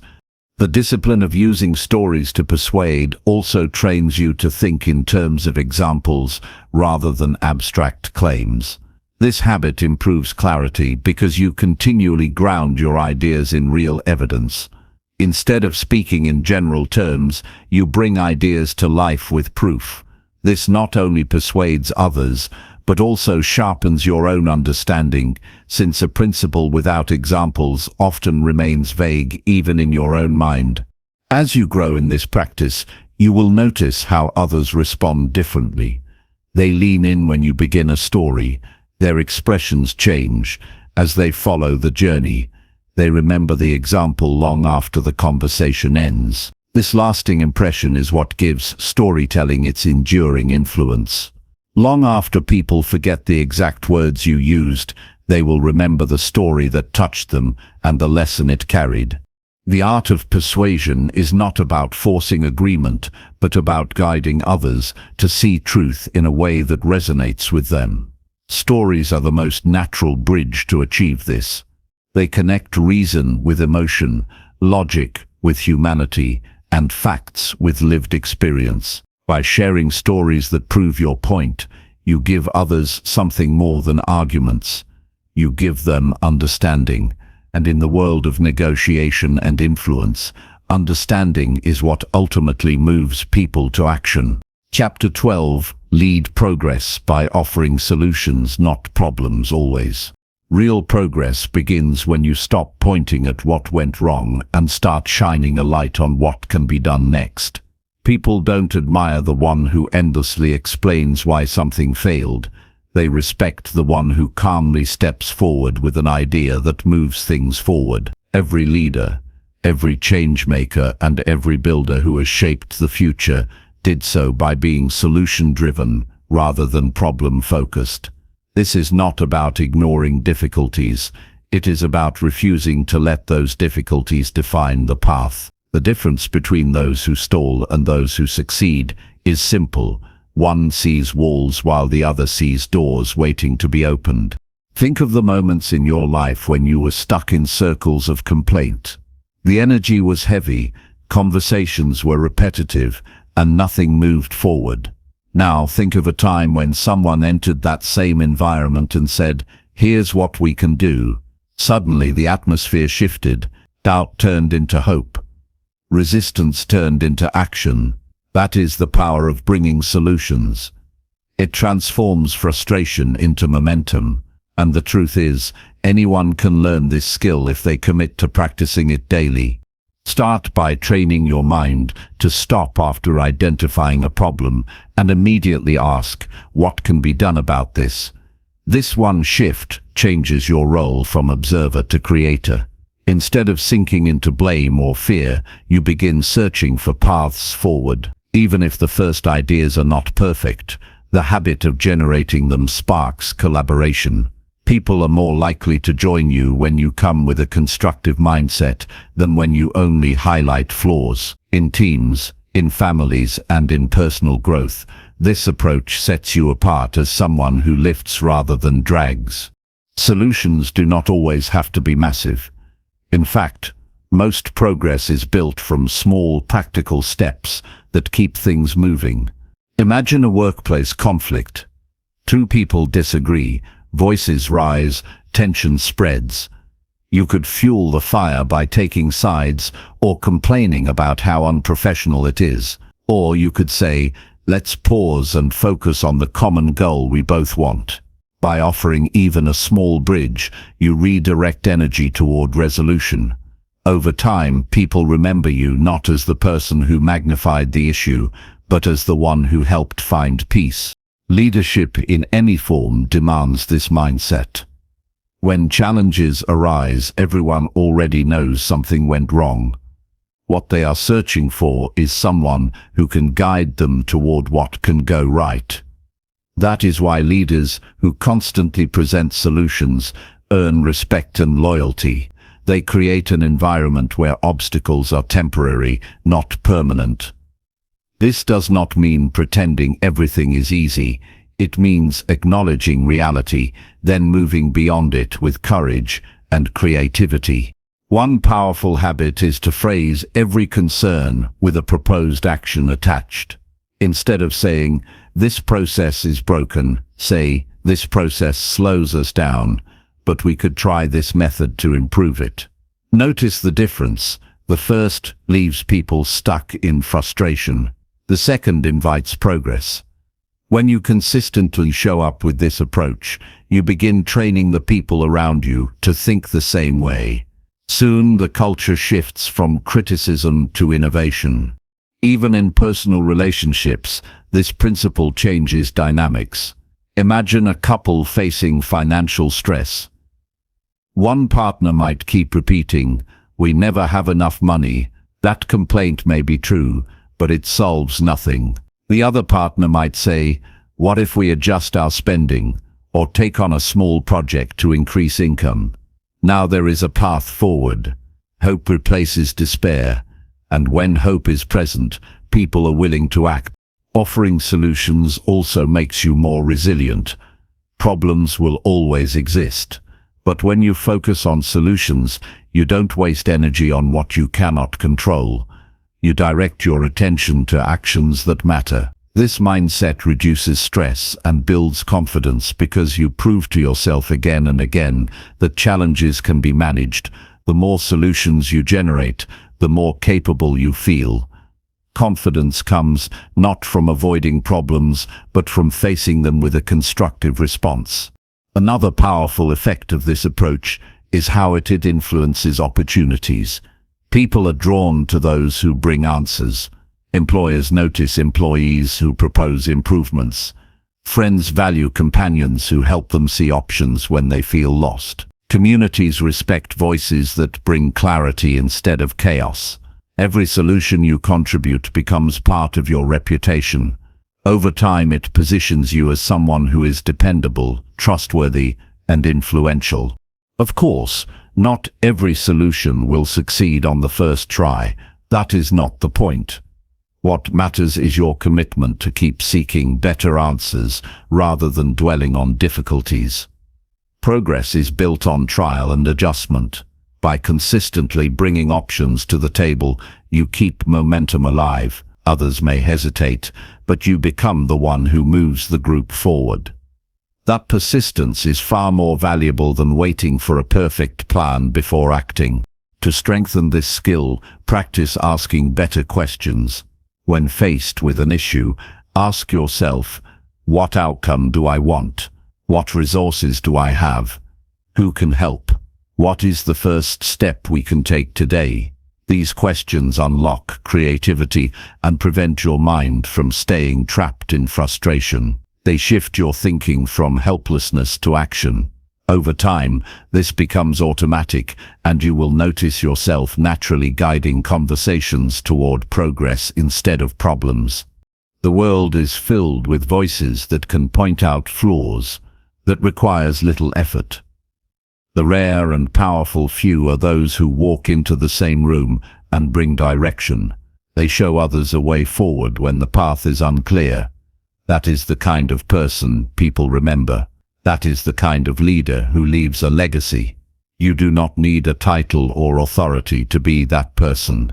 All you need is the discipline to replace complaints with solutions every time you open your mouth.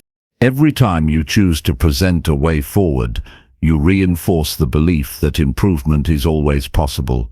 You remind others that circumstances may be difficult, but they are never final.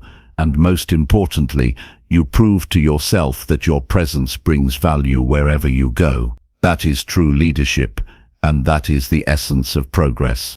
So let this be your standard. Never leave a problem without offering a possible solution. Even if it is small, even if it is imperfect, put it forward. Each idea plants a seed that can grow into change. When this becomes your daily practice, you will rise above the noise of complaints and stand out as someone who builds, creates, and moves life forward. Chapter 13. Build power by learning when to walk away. Real strength is not always shown by how long you fight, but by knowing when it is wiser to step back and walk away. Too many people confuse endurance with power, thinking that staying in every battle, every negotiation, or every relationship proves toughness. But in reality, the ability to remove yourself from a situation that no longer serves your growth is one of the highest forms of control. It is not surrender, it is strategy. Walking away sends a clear message: your time, your energy, and your dignity are too valuable to be wasted. That is power in its purest form. Think about how often people stay stuck because they fear what others will think if they leave. They hold on to toxic jobs, unhealthy friendships, or unbalanced deals simply to avoid appearing weak. But here is the truth. Weakness is staying in environments that drain you. Strength is choosing to leave them behind. Every time you walk away from something beneath your standards, you raise your standards higher. You set a new boundary that others must respect, and in doing so, you strengthen your influence. Power is not about dominating others. It is about mastering yourself. And part of mastering yourself is recognizing when the cost of staying is greater than the reward. If the price of continuing is your peace, your values, or your future, then the smartest move is to walk away. History is filled with leaders, innovators, and visionaries who gained success not by saying yes to everything, but by saying no when the situation demanded it. Walking away protected their focus, their vision, and their integrity. It is important to understand that walking away does not mean you failed. It means you have the clarity to see that winning does not always require staying. Sometimes the real victory is preserving your strength for better opportunities. Imagine a negotiation where the other side keeps pushing for terms that only benefit them. You can argue endlessly, but in the end you are trapped in their frame. By walking away, you shift the power dynamic. You show that you cannot be pressured, and often, the moment you leave, the other side begins to chase you. Why? Because they realize you value yourself enough not to settle. In personal life, this principle is just as vital. If a relationship constantly undermines your worth, continuing to beg for respect will not create it. Choosing to walk away makes a statement: I will not stay where I am not valued. This is not bitterness, it is self-respect. And the moment you make that decision, you open space for healthier, stronger connections to enter. Walking away is often the very thing that clears the path for something far better. The fear of walking away is often rooted in uncertainty. People think, what if I don't find something better? What if leaving puts me at risk? But ask yourself this: what is the greater risk? Staying in a situation that constantly diminishes you, or trusting that you deserve better and moving toward it? The truth is, growth always requires the courage to leave behind what no longer fits. Every new chapter in your life begins the moment you stop clinging to the old one. Power grows when you recognize choice. Most people live as if they are trapped, but the reality is you always have the option to walk away. It is the choice most people never exercise, and that is why those who do are respected. When you know you can leave at any moment, desperation disappears. You negotiate from strength, you relate with balance, and you live with freedom. That is the kind of power others can feel in your presence, and it makes them treat you differently. Another lesson here is that walking away is not emotional. It is intentional. You don't storm out in anger. You don't walk away because of pride.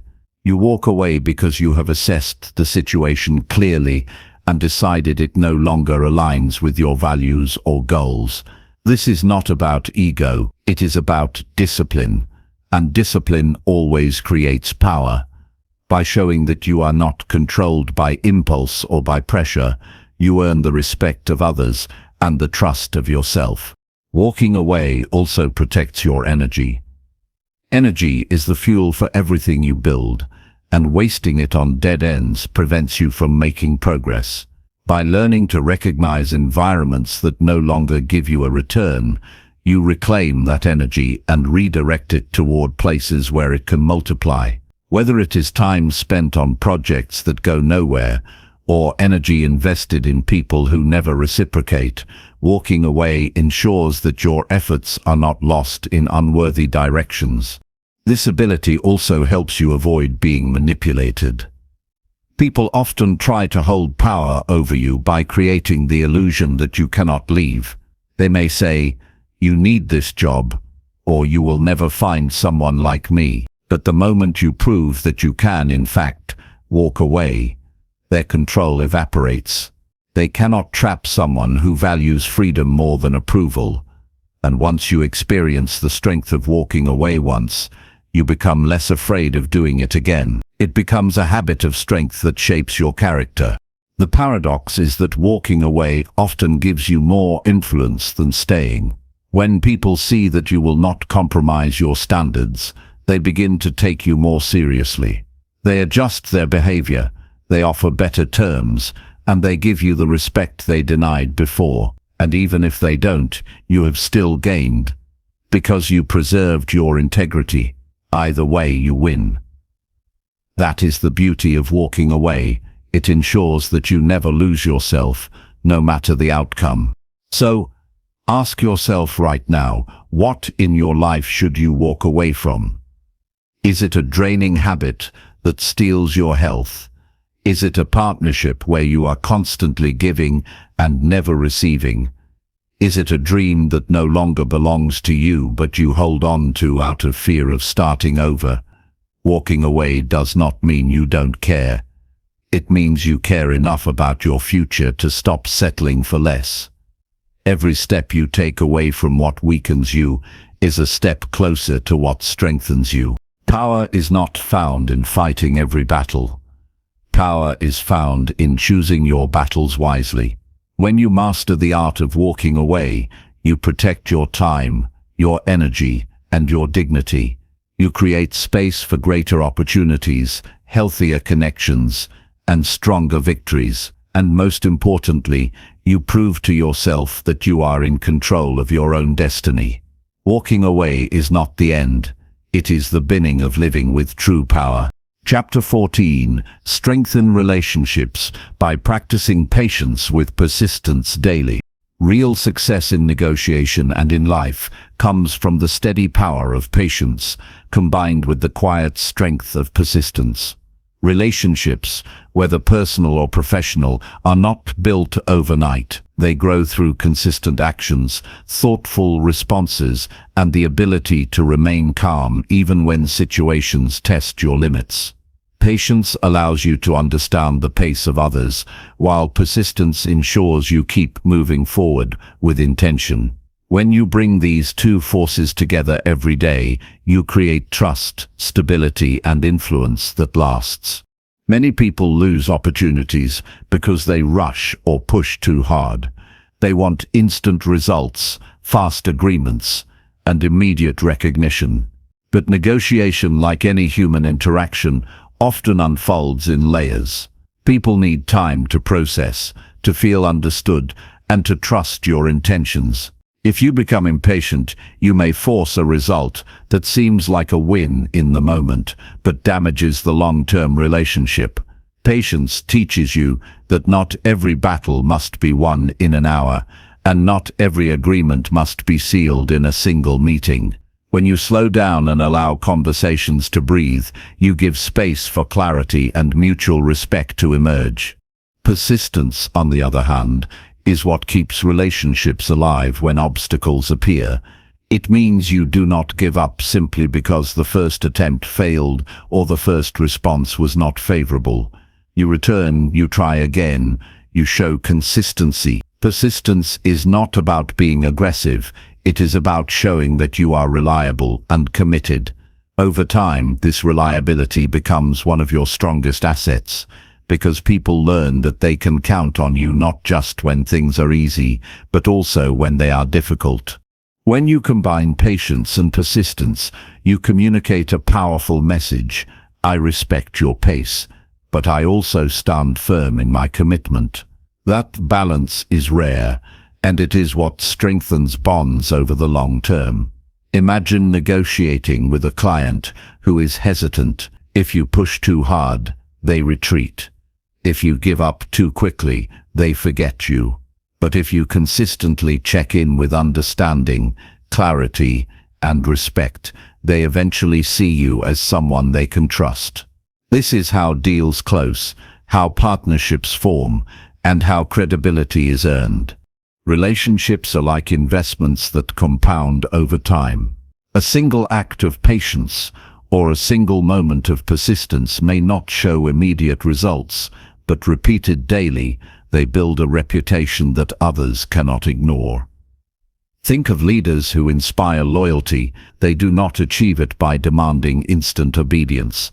They achieve it by showing patience with their people, listening even when opinions differ, and persisting in their vision even when obstacles arise. The same principle applies in negotiation. People respond to steadiness, not desperation. Patience also sharpens your ability to see the bigger picture. In the heat of a negotiation, emotions can flare and tension can rise. But if you remain patient, you create space for rational thinking. You stop yourself from saying words you will regret or agreeing to terms that hurt you in the long run. Patience protects you from impulsive decisions. At the same time, persistence ensures that once the tension cools, you are still present, still working, and still committed to reaching a meaningful solution. Daily practice is the key. It is not enough to be patient once in a while or persistent only when you feel motivated. Strengthening relationships requires consistent application, day after day. Patience means listening fully without interrupting, giving others the time to explain themselves, and respecting their perspective even when it differs from yours. Persistence means following up when you said you would, showing up prepared, and continuing to improve your skills so that others see your growth. Every small act adds up, and over months and years, people begin to associate your name with reliability, calmness, and strength.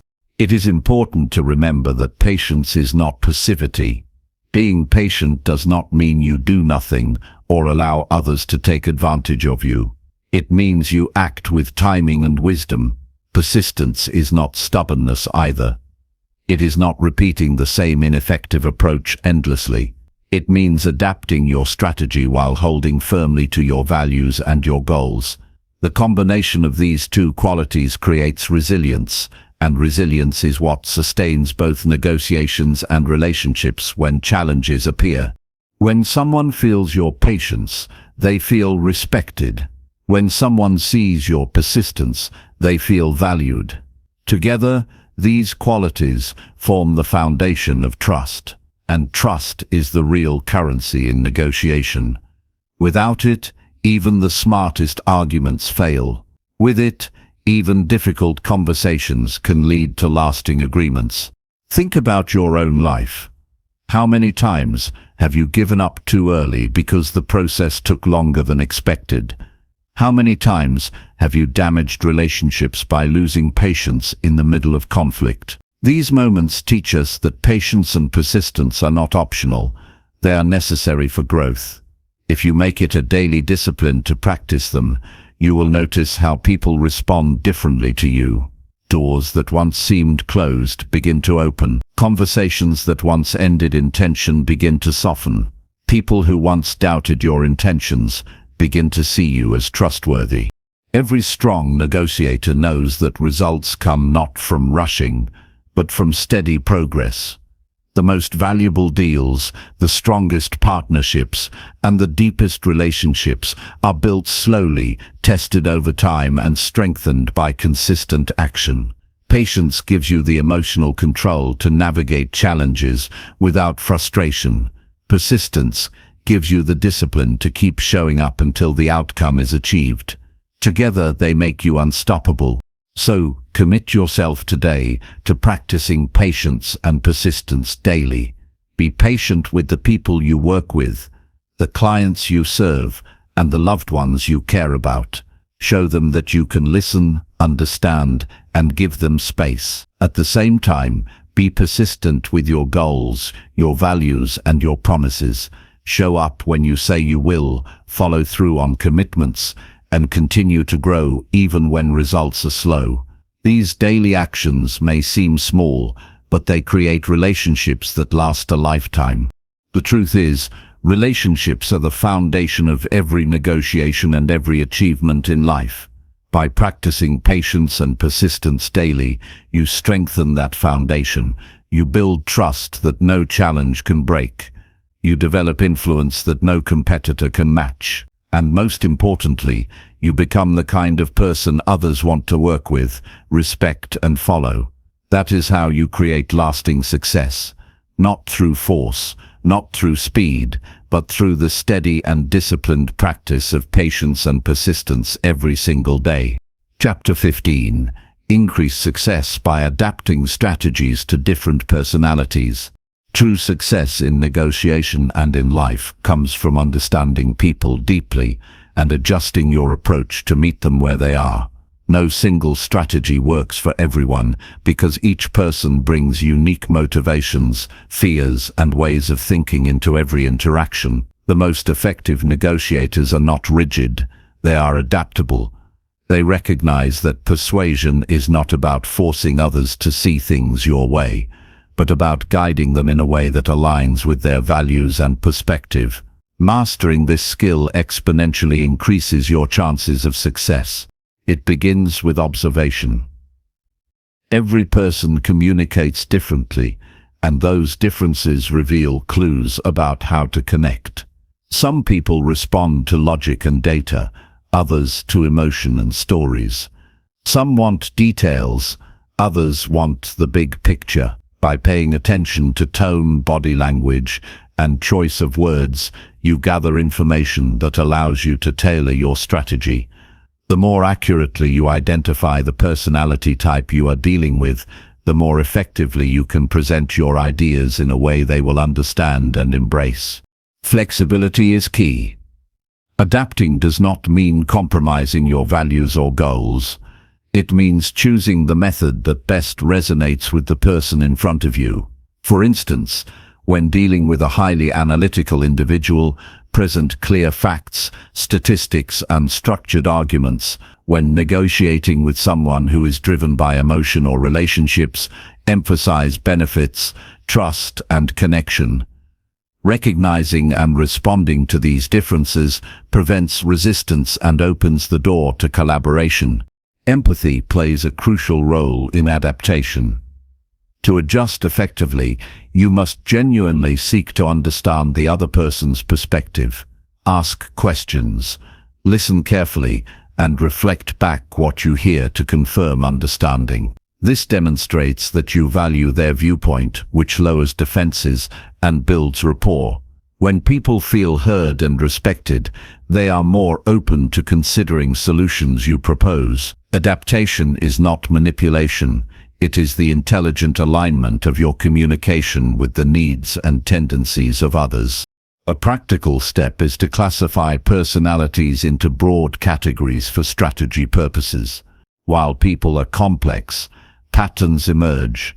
Some thrive on logic, others on emotion. Some are risk-averse, others are risk-takers. Some are decisive, others deliberate. Identify the dominant traits and adjust your language, pace, and approach accordingly. For example, a detail-oriented person may need specific data and examples, while a big-picture thinker may respond better to vision and outcomes. Adapting strategies ensures your message lands clearly, increasing both influence and credibility. Adaptation also requires patience. People do not change instantly, and they respond differently depending on mood, context, and stress.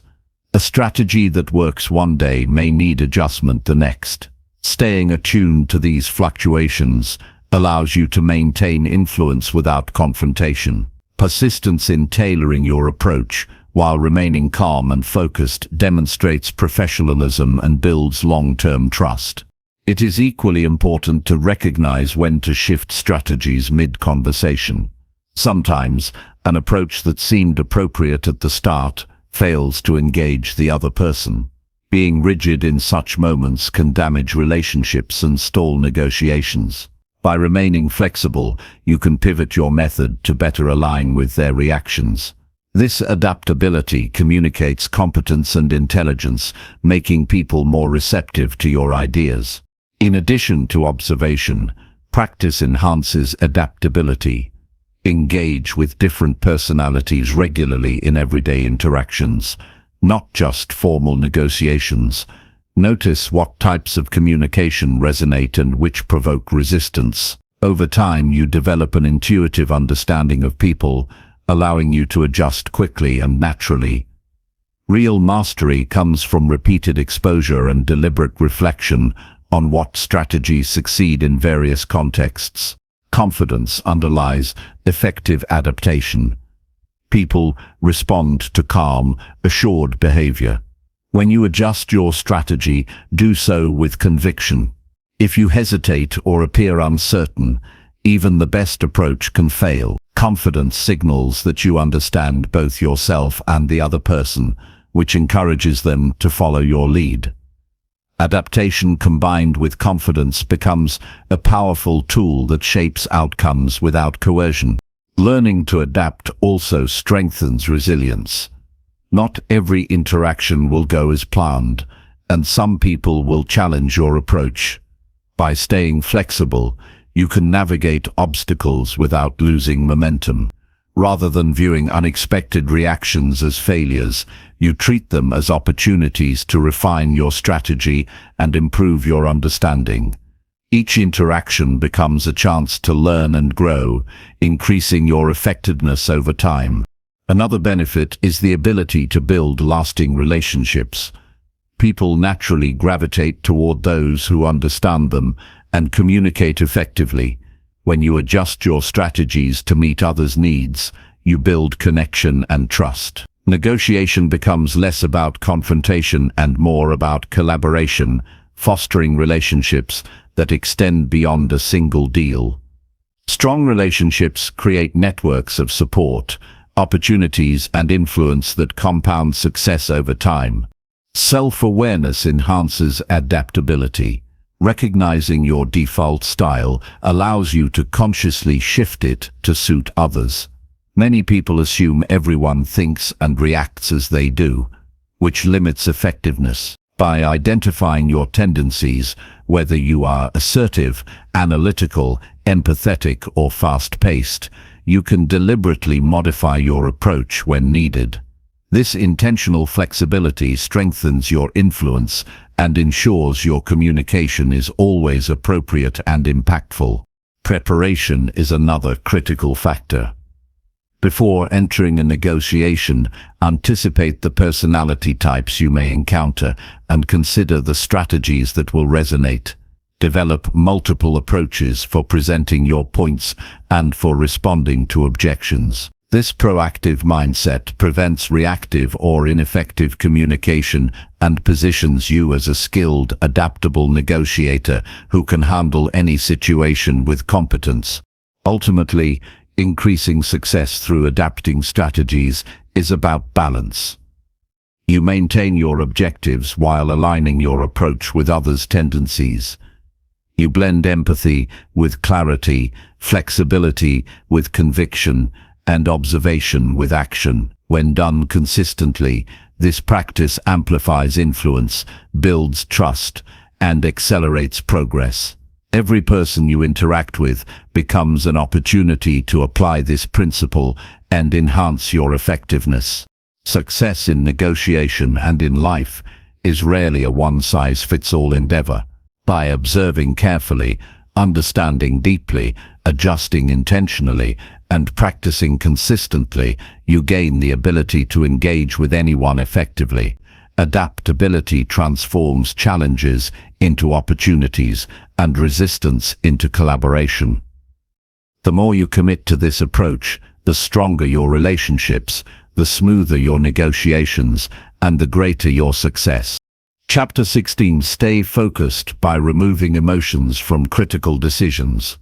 Clarity and power come from making decisions based on reason, rather than letting emotions dictate your actions. Every critical decision carries consequences, and allowing anger, fear, or impatience to guide you clouds judgment and limits results. Emotions are powerful signals, but when they dominate decision-making, they distort reality. Staying focused requires separating feelings from facts, analyzing the situation objectively, and acting with disciplined thought. The most successful negotiators, leaders, and decision-makers achieve extraordinary outcomes because they train themselves to see clearly under pressure and respond rationally. The first step is awareness. Notice when strong emotions arise during discussions or negotiations. Anger, frustration, excitement, or anxiety can all push you toward impulsive choices. Recognizing these emotional triggers gives you the chance to pause before reacting. This pause is not weakness, it is strategic control. It allows you to examine the situation logically, weigh alternatives, and choose a course that aligns with long-term goals rather than immediate feelings. One practical method is to take a moment to breathe deeply and center your mind when tension spikes. Focus on what information you truly need, not on the emotional drama around you. Ask yourself, what is the desired outcome? What is the best move to reach it? By concentrating on these questions, you shift your attention from reaction to calculation. Every decision made with this clarity increases the likelihood of success and protects you from mistakes born of impulse. Critical decisions often involve high stakes, which naturally intensify emotions. Yet, it is precisely in these moments that detachment becomes most vital. Imagine negotiating a high-value contract or resolving a serious conflict. If you let anger or fear dominate, you may concede too much or respond aggressively, damaging relationships and outcomes. Staying emotionally grounded allows you to evaluate facts, anticipate reactions, and craft strategies that maximize results. The stronger your focus, the less the chaos of emotion can interfere. Another key aspect is preparation. The more you prepare, the less likely you are to be swayed by emotional highs and lows. Gather data, understand the context, and anticipate objections or challenges. Preparation builds confidence, and confidence reduces the influence of fear or frustration. When you know your position, your options, and your priorities, emotions lose power over your decisions. You act from knowledge rather than reaction. Separating emotions also means recognizing when others are emotionally charged and not letting their state dictate your response. People may use anger, urgency, or guilt to provoke a reaction. By maintaining composure and focusing on objective reasoning, you retain control of the conversation. Responding with calm logic rather than matching emotional intensity often disarms the other party and creates space for productive dialogue. Practical strategies include creating decision frameworks or criteria before engaging in critical discussions. For example, identify your non-negotiables, potential concessions, and acceptable outcomes in advance. With these guidelines, your choices become less about immediate feelings and more about measured judgment. Frameworks provide structure in uncertain situations, ensuring that each step aligns with your overarching goals. Reflection is another powerful tool. After each critical decision, review what worked and what could improve. Examine the moments when emotions influenced your choice and determine strategies to prevent that influence in the future. Reflection transforms mistakes into lessons and strengthens the ability to maintain focus under pressure. Over time, this habit creates consistency and resilience in decision-making. Emotional control is closely tied to self-discipline. Habits such as mindfulness, meditation, or journaling strengthen your capacity to pause before acting and to observe emotions without letting them dictate behavior. Regularly practicing these disciplines enhances your ability to stay centered, even in chaotic or high-pressure situations. The clearer your mind, the sharper your judgment, and the stronger your decisions. Critical thinking complements emotional control. Evaluate the facts, weigh alternatives, and consider consequences without the interference of personal bias or emotional attachment. Analyze situations logically, ask probing questions, and challenge assumptions. By relying on reasoning rather than gut reactions, you gain clarity and make choices that produce results rather than regrets. It is also essential to understand that removing emotions does not mean ignoring them completely. Emotions carry valuable information about values, priorities, and risks. The key is to observe these emotions, acknowledge them, and then choose to act based on analysis rather than impulse. When you master this balance, you transform emotional energy into informed action instead of chaotic reaction. In high-pressure negotiations, this ability separates average results from exceptional outcomes. When others react impulsively or defensively, maintaining focus allows you to guide discussions toward mutually beneficial agreements. Your calm, deliberate approach signals competence and authority, increasing your influence and credibility. Those who can make critical decisions without being emotionally swayed consistently achieve better terms, stronger relationships, and lasting success. Even in personal decisions, this principle applies, whether evaluating a career move, a partnership, or a financial choice. Emotional detachment allows you to see options clearly. You are able to weigh risks, benefits, and consequences logically rather than being driven by temporary excitement, fear, or anger. This focus creates confidence and clarity, enabling you to take action with certainty and purpose.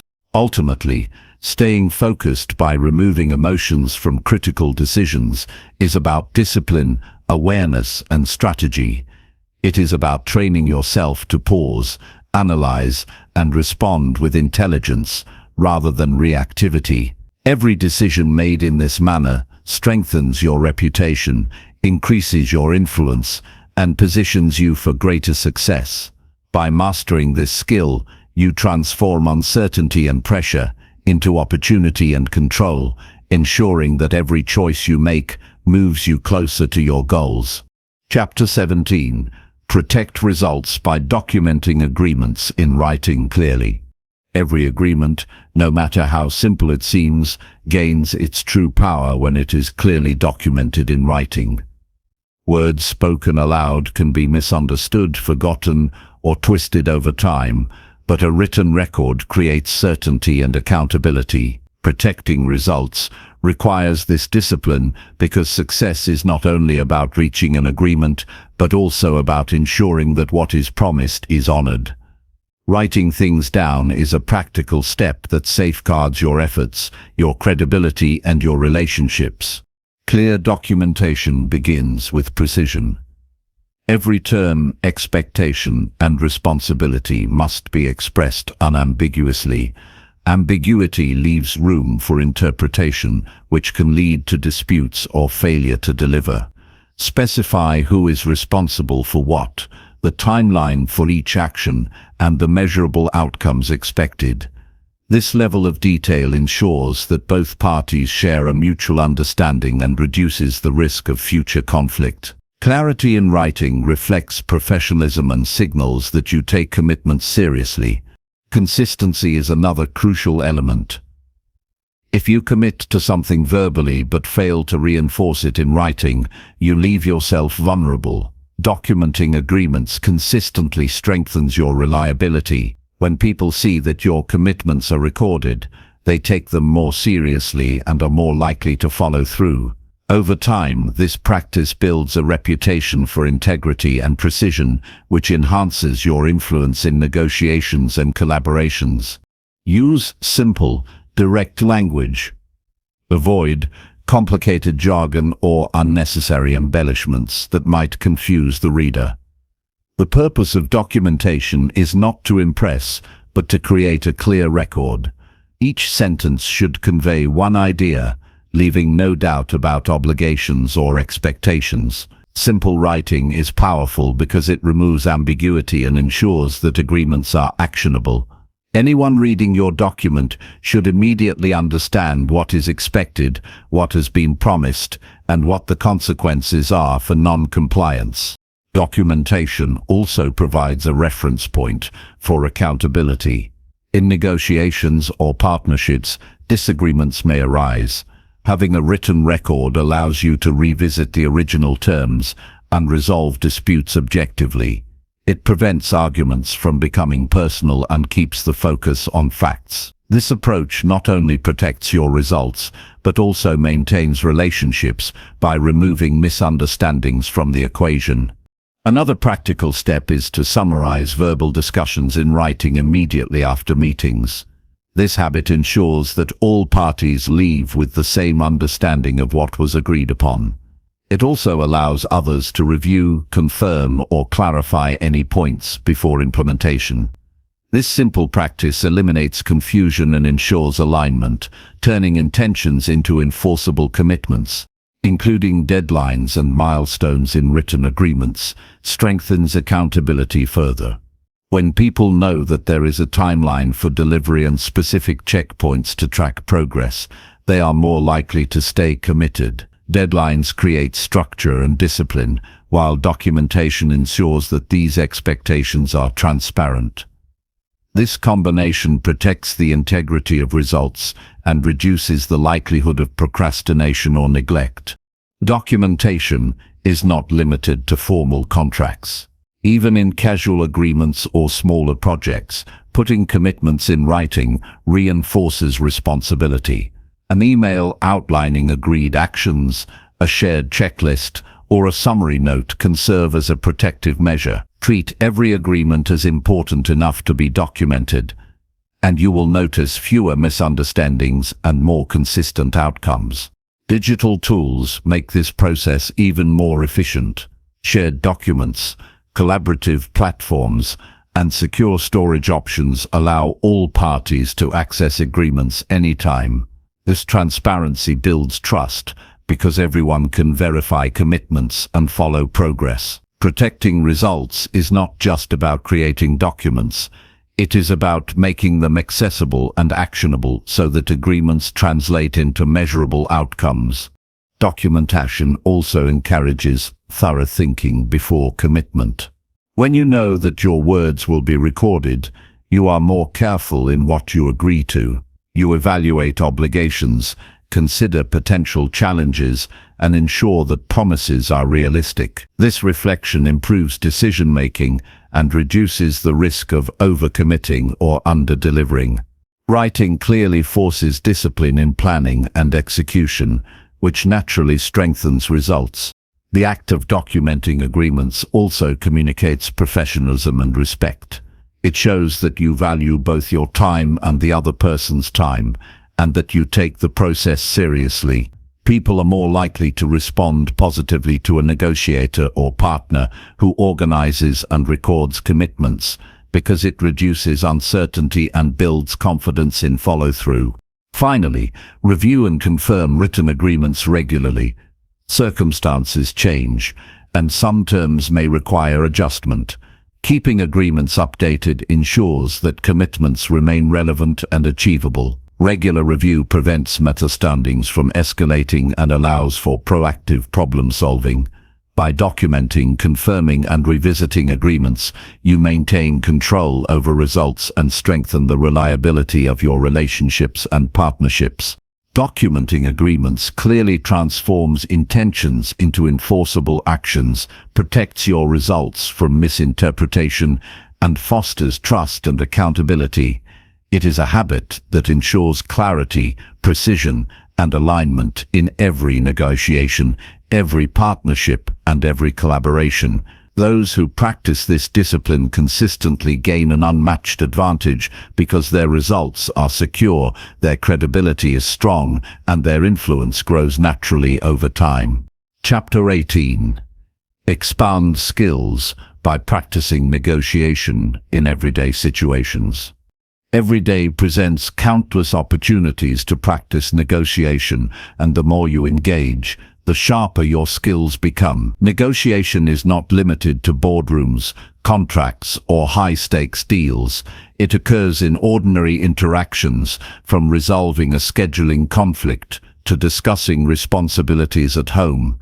Treating these everyday situations as practice grounds transforms ordinary moments into training for mastery. The most skilled negotiators understand that consistent, real-world application builds intuition, confidence, and effectiveness over time. Start by observing interactions around you. Notice how people present their requests, respond to offers, and handle objections. Recognize patterns of persuasion and resistance. By paying attention, you gain insights into human behavior that you can apply in your own negotiations. Observation is the first step in turning everyday encounters into a laboratory for skill development. Every conversation becomes an opportunity to test techniques, refine responses, and strengthen influence. Begin practicing with small, low-risk situations. Simple scenarios, such as deciding where to eat with friends, negotiating a small purchase, or organizing tasks at work, can serve as exercises in communication, persuasion, and compromise. Approach these interactions intentionally, considering your objectives, understanding the other person's perspective, and experimenting with different strategies.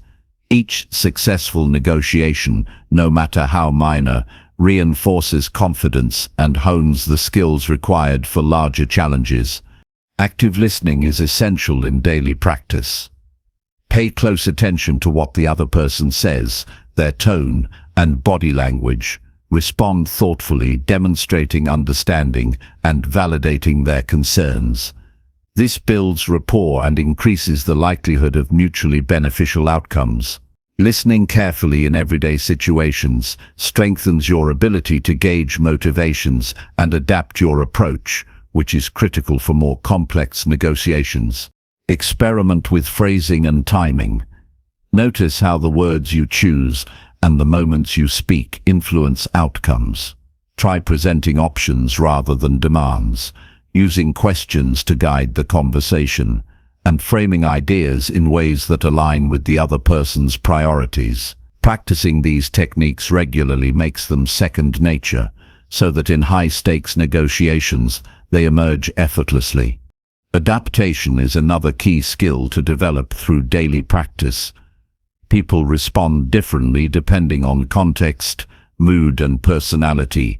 By interacting with a variety of individuals in everyday settings, you learn how to adjust your approach. You discover which strategies are effective with analytical thinkers, which resonate with emotional decision-makers, and which appeal to those who act quickly. This diversity of experience builds versatility and ensures that you can negotiate successfully in any situation. Reflect on each interaction. After a negotiation, no matter how small, consider what worked, what could have been improved, and what you learned about human behavior. This reflection consolidates experience and turns each encounter into a lesson. Over time, these incremental insights accumulate, enhancing your intuition and judgment. Treating daily interactions as opportunities for continuous learning accelerates mastery. Confidence grows with practice. The more you engage in negotiation daily, the more comfortable you become in expressing your needs, handling objections, and finding solutions. Repeated exposure reduces anxiety and builds self-assurance. Even small victories in everyday situations reinforce the belief that you can handle more complex discussions, creating a cycle of growth and competence. Set intentional goals for your practice. Identify specific skills to focus on, such as improving listening, refining persuasion techniques, or managing emotions under pressure. Approach each interaction with these goals in mind, and you will develop measurable progress. Intentional practice transforms routine conversations into structured training sessions that accelerate skill acquisition. Embrace challenges as learning opportunities. Not every negotiation will succeed, even in everyday settings. When outcomes do not go as planned, analyze the situation to understand why. Identify mistakes, miscommunications, or assumptions that hindered progress. Viewing setbacks as feedback rather than failure strengthens resilience and sharpens your abilities for future encounters. Incorporate negotiation practice into professional interactions as well. Engage colleagues in collaborative problem solving, propose mutually beneficial solutions, and experiment with persuasive techniques in meetings or project discussions. The workplace offers a controlled environment to practice strategies with tangible outcomes, allowing you to refine skills that transfer to larger negotiations outside work. Practice also builds patience. Negotiation often requires time and persistence, and everyday exercises teach you to manage timing effectively. You learn when to push, when to pause, and when to provide space for the other party to consider your points. Patience, reinforced through daily application, becomes a natural and powerful tool in both personal and professional contexts. Everyday negotiation also strengthens emotional intelligence. By interacting with diverse personalities and navigating conflicting interests, you develop empathy, self-awareness, and social perception. Understanding how emotions influence decisions allows you to respond appropriately, maintain composure, and guide discussions toward productive outcomes. Emotional intelligence gained through practice is an invaluable asset in all negotiations. Consistency is critical. Practicing daily ensures that your skills remain sharp and that each interaction contributes to your growth. Even brief moments, approached with intention, accumulate into significant experience over time. Consistent practice embeds negotiation techniques into your behavior, so they become instinctive and effective in any context. Practical tools such as journaling interactions, noting successful strategies, and reflecting on lessons learned can reinforce daily practice.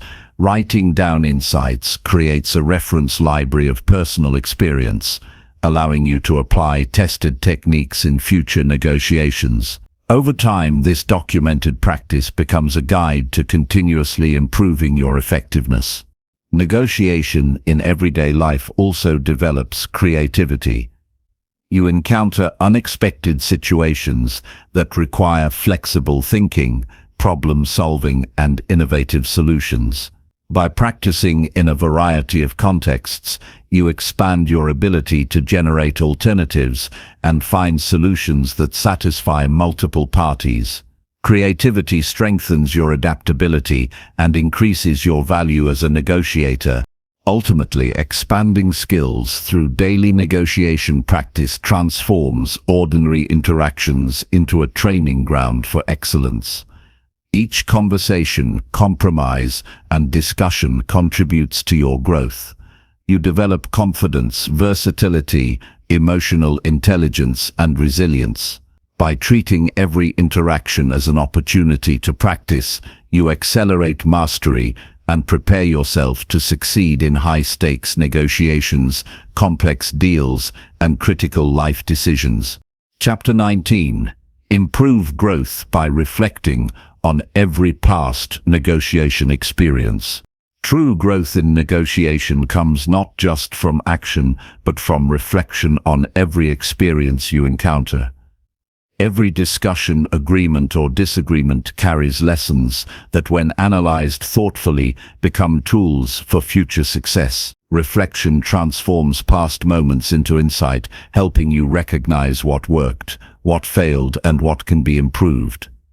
The most skilled negotiators do not simply move from one deal to the next. They pause, assess, and extract wisdom from each interaction. Start by reviewing each negotiation soon after it concludes. Immediately after a discussion, your memory is fresh, and you can recall details that might fade later. Write down what occurred, including your objectives, strategies, and responses from the other party. Documenting this information captures not only outcomes, but also patterns in behavior, decision-making, and negotiation dynamics. This step lays the foundation for meaningful reflection. Analyze your performance objectively. Identify moments where you effectively influenced the other party and where you missed opportunities. Recognize any emotional reactions that may have affected your choices and consider how you could manage them better next time. Objectivity is crucial because growth requires confronting mistakes without judgment and acknowledging successes without complacency.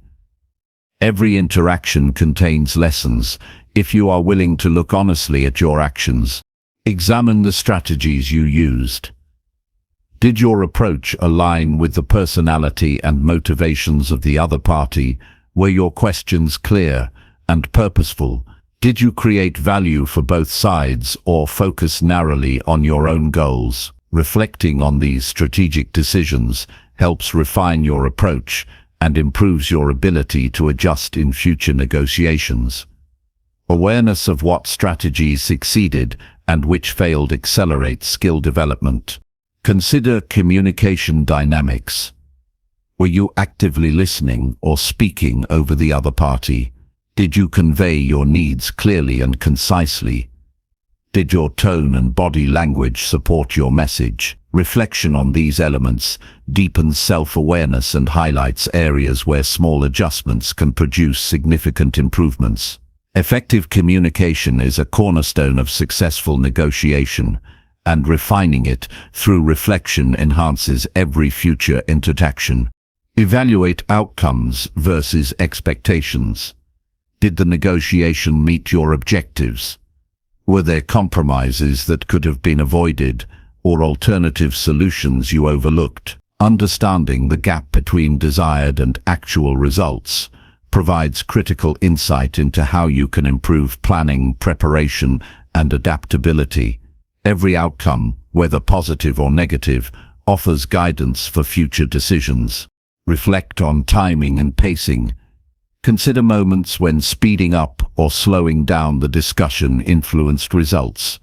Did you push too aggressively or hesitate unnecessarily? Did pauses create space for the other party to consider your points? Analyzing timing helps you recognize how rhythm and tempo affect influence and allows you to calibrate future interactions for maximum effectiveness. Look at emotional control during each negotiation. Did frustration, excitement, or impatience influence your choices? Were you able to remain calm under pressure and respond strategically rather than reactively? Emotional awareness and management are vital to consistent success. Reflection helps you identify triggers and develop strategies to maintain composure in all situations. Review the agreements reached. Were they clearly defined, realistic, and beneficial for both sides? Did documentation accurately capture commitments? Reflecting on agreements ensures that your results are sustainable and helps identify ways to protect outcomes more effectively in future discussions. Clear and enforceable agreements are the tangible results of skillful negotiation. Examining them reinforces accountability and precision. Incorporate lessons learned into a personal growth plan. Identify specific actions to improve for future negotiations, such as practicing active listening, refining questions, or adjusting strategies for different personalities. Set measurable goals and track progress over time. Reflection is most powerful when it informs deliberate improvement, creating a cycle of continuous development. Seek feedback from others when possible. Colleagues, mentors, or counterparts can provide perspectives you may not have considered. External insight often highlights blind spots and offers alternative strategies that enrich your understanding. Reflection combined with feedback accelerates growth by adding multiple viewpoints to your personal analysis. Develop a habit of regular reflection. After each negotiation, even minor ones, take time to write notes, assess performance, and identify lessons. Consistency transforms reflection from a passive exercise into an active growth strategy. Over time, this practice builds expertise, intuition, and confidence that naturally improve every negotiation. Use reflection to enhance adaptability.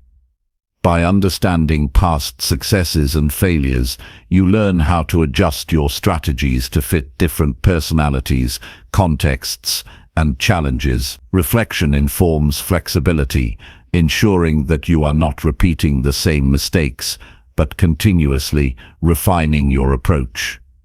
Adaptability is a key differentiator between average negotiators and exceptional ones.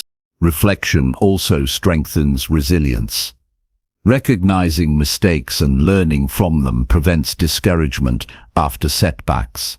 Instead of viewing failures as permanent obstacles, you see them as temporary lessons that guide improvement. This mindset fosters confidence, perseverance, and a proactive attitude that supports long-term success.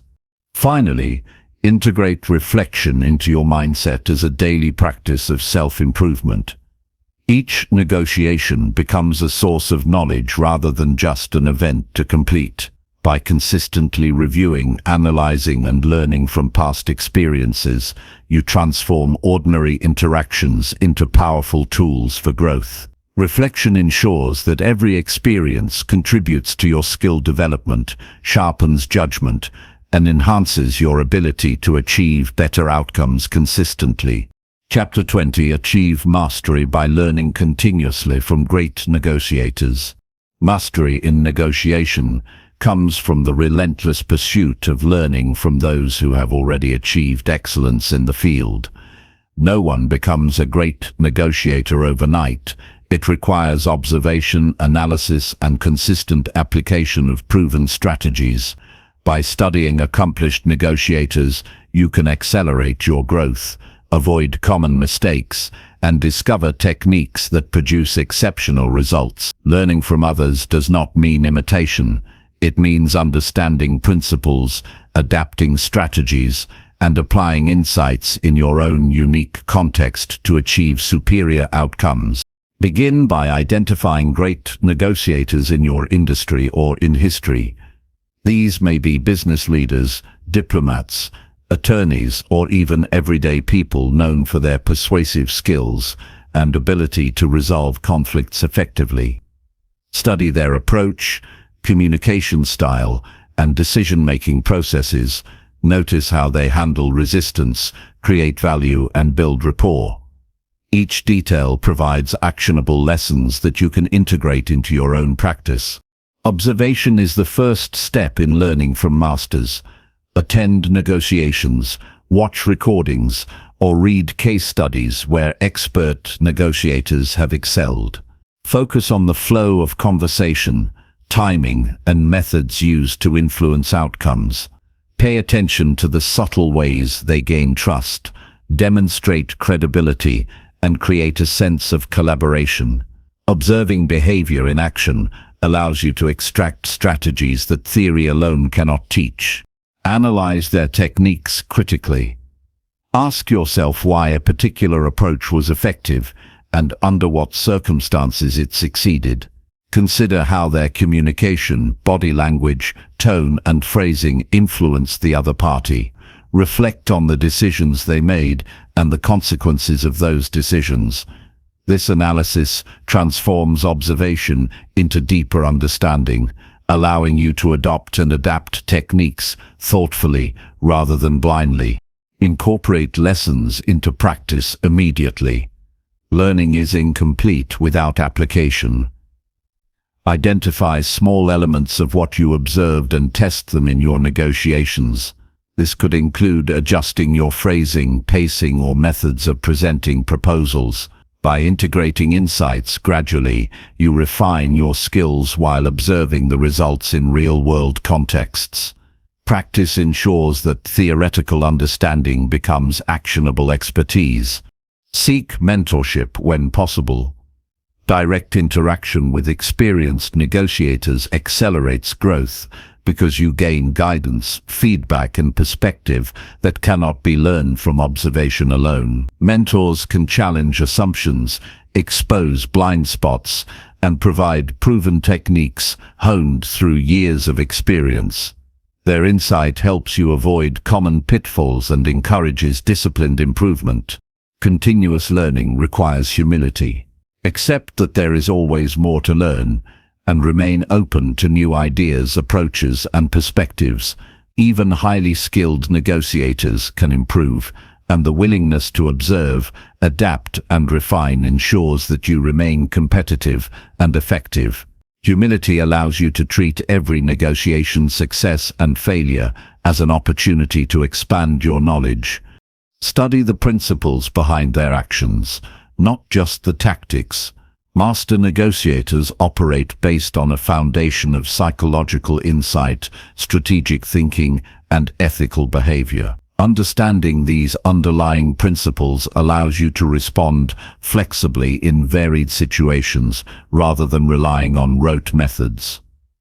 Principles provide the framework for consistent success, while tactics are the tools applied within that framework. Learn from both successes and failures.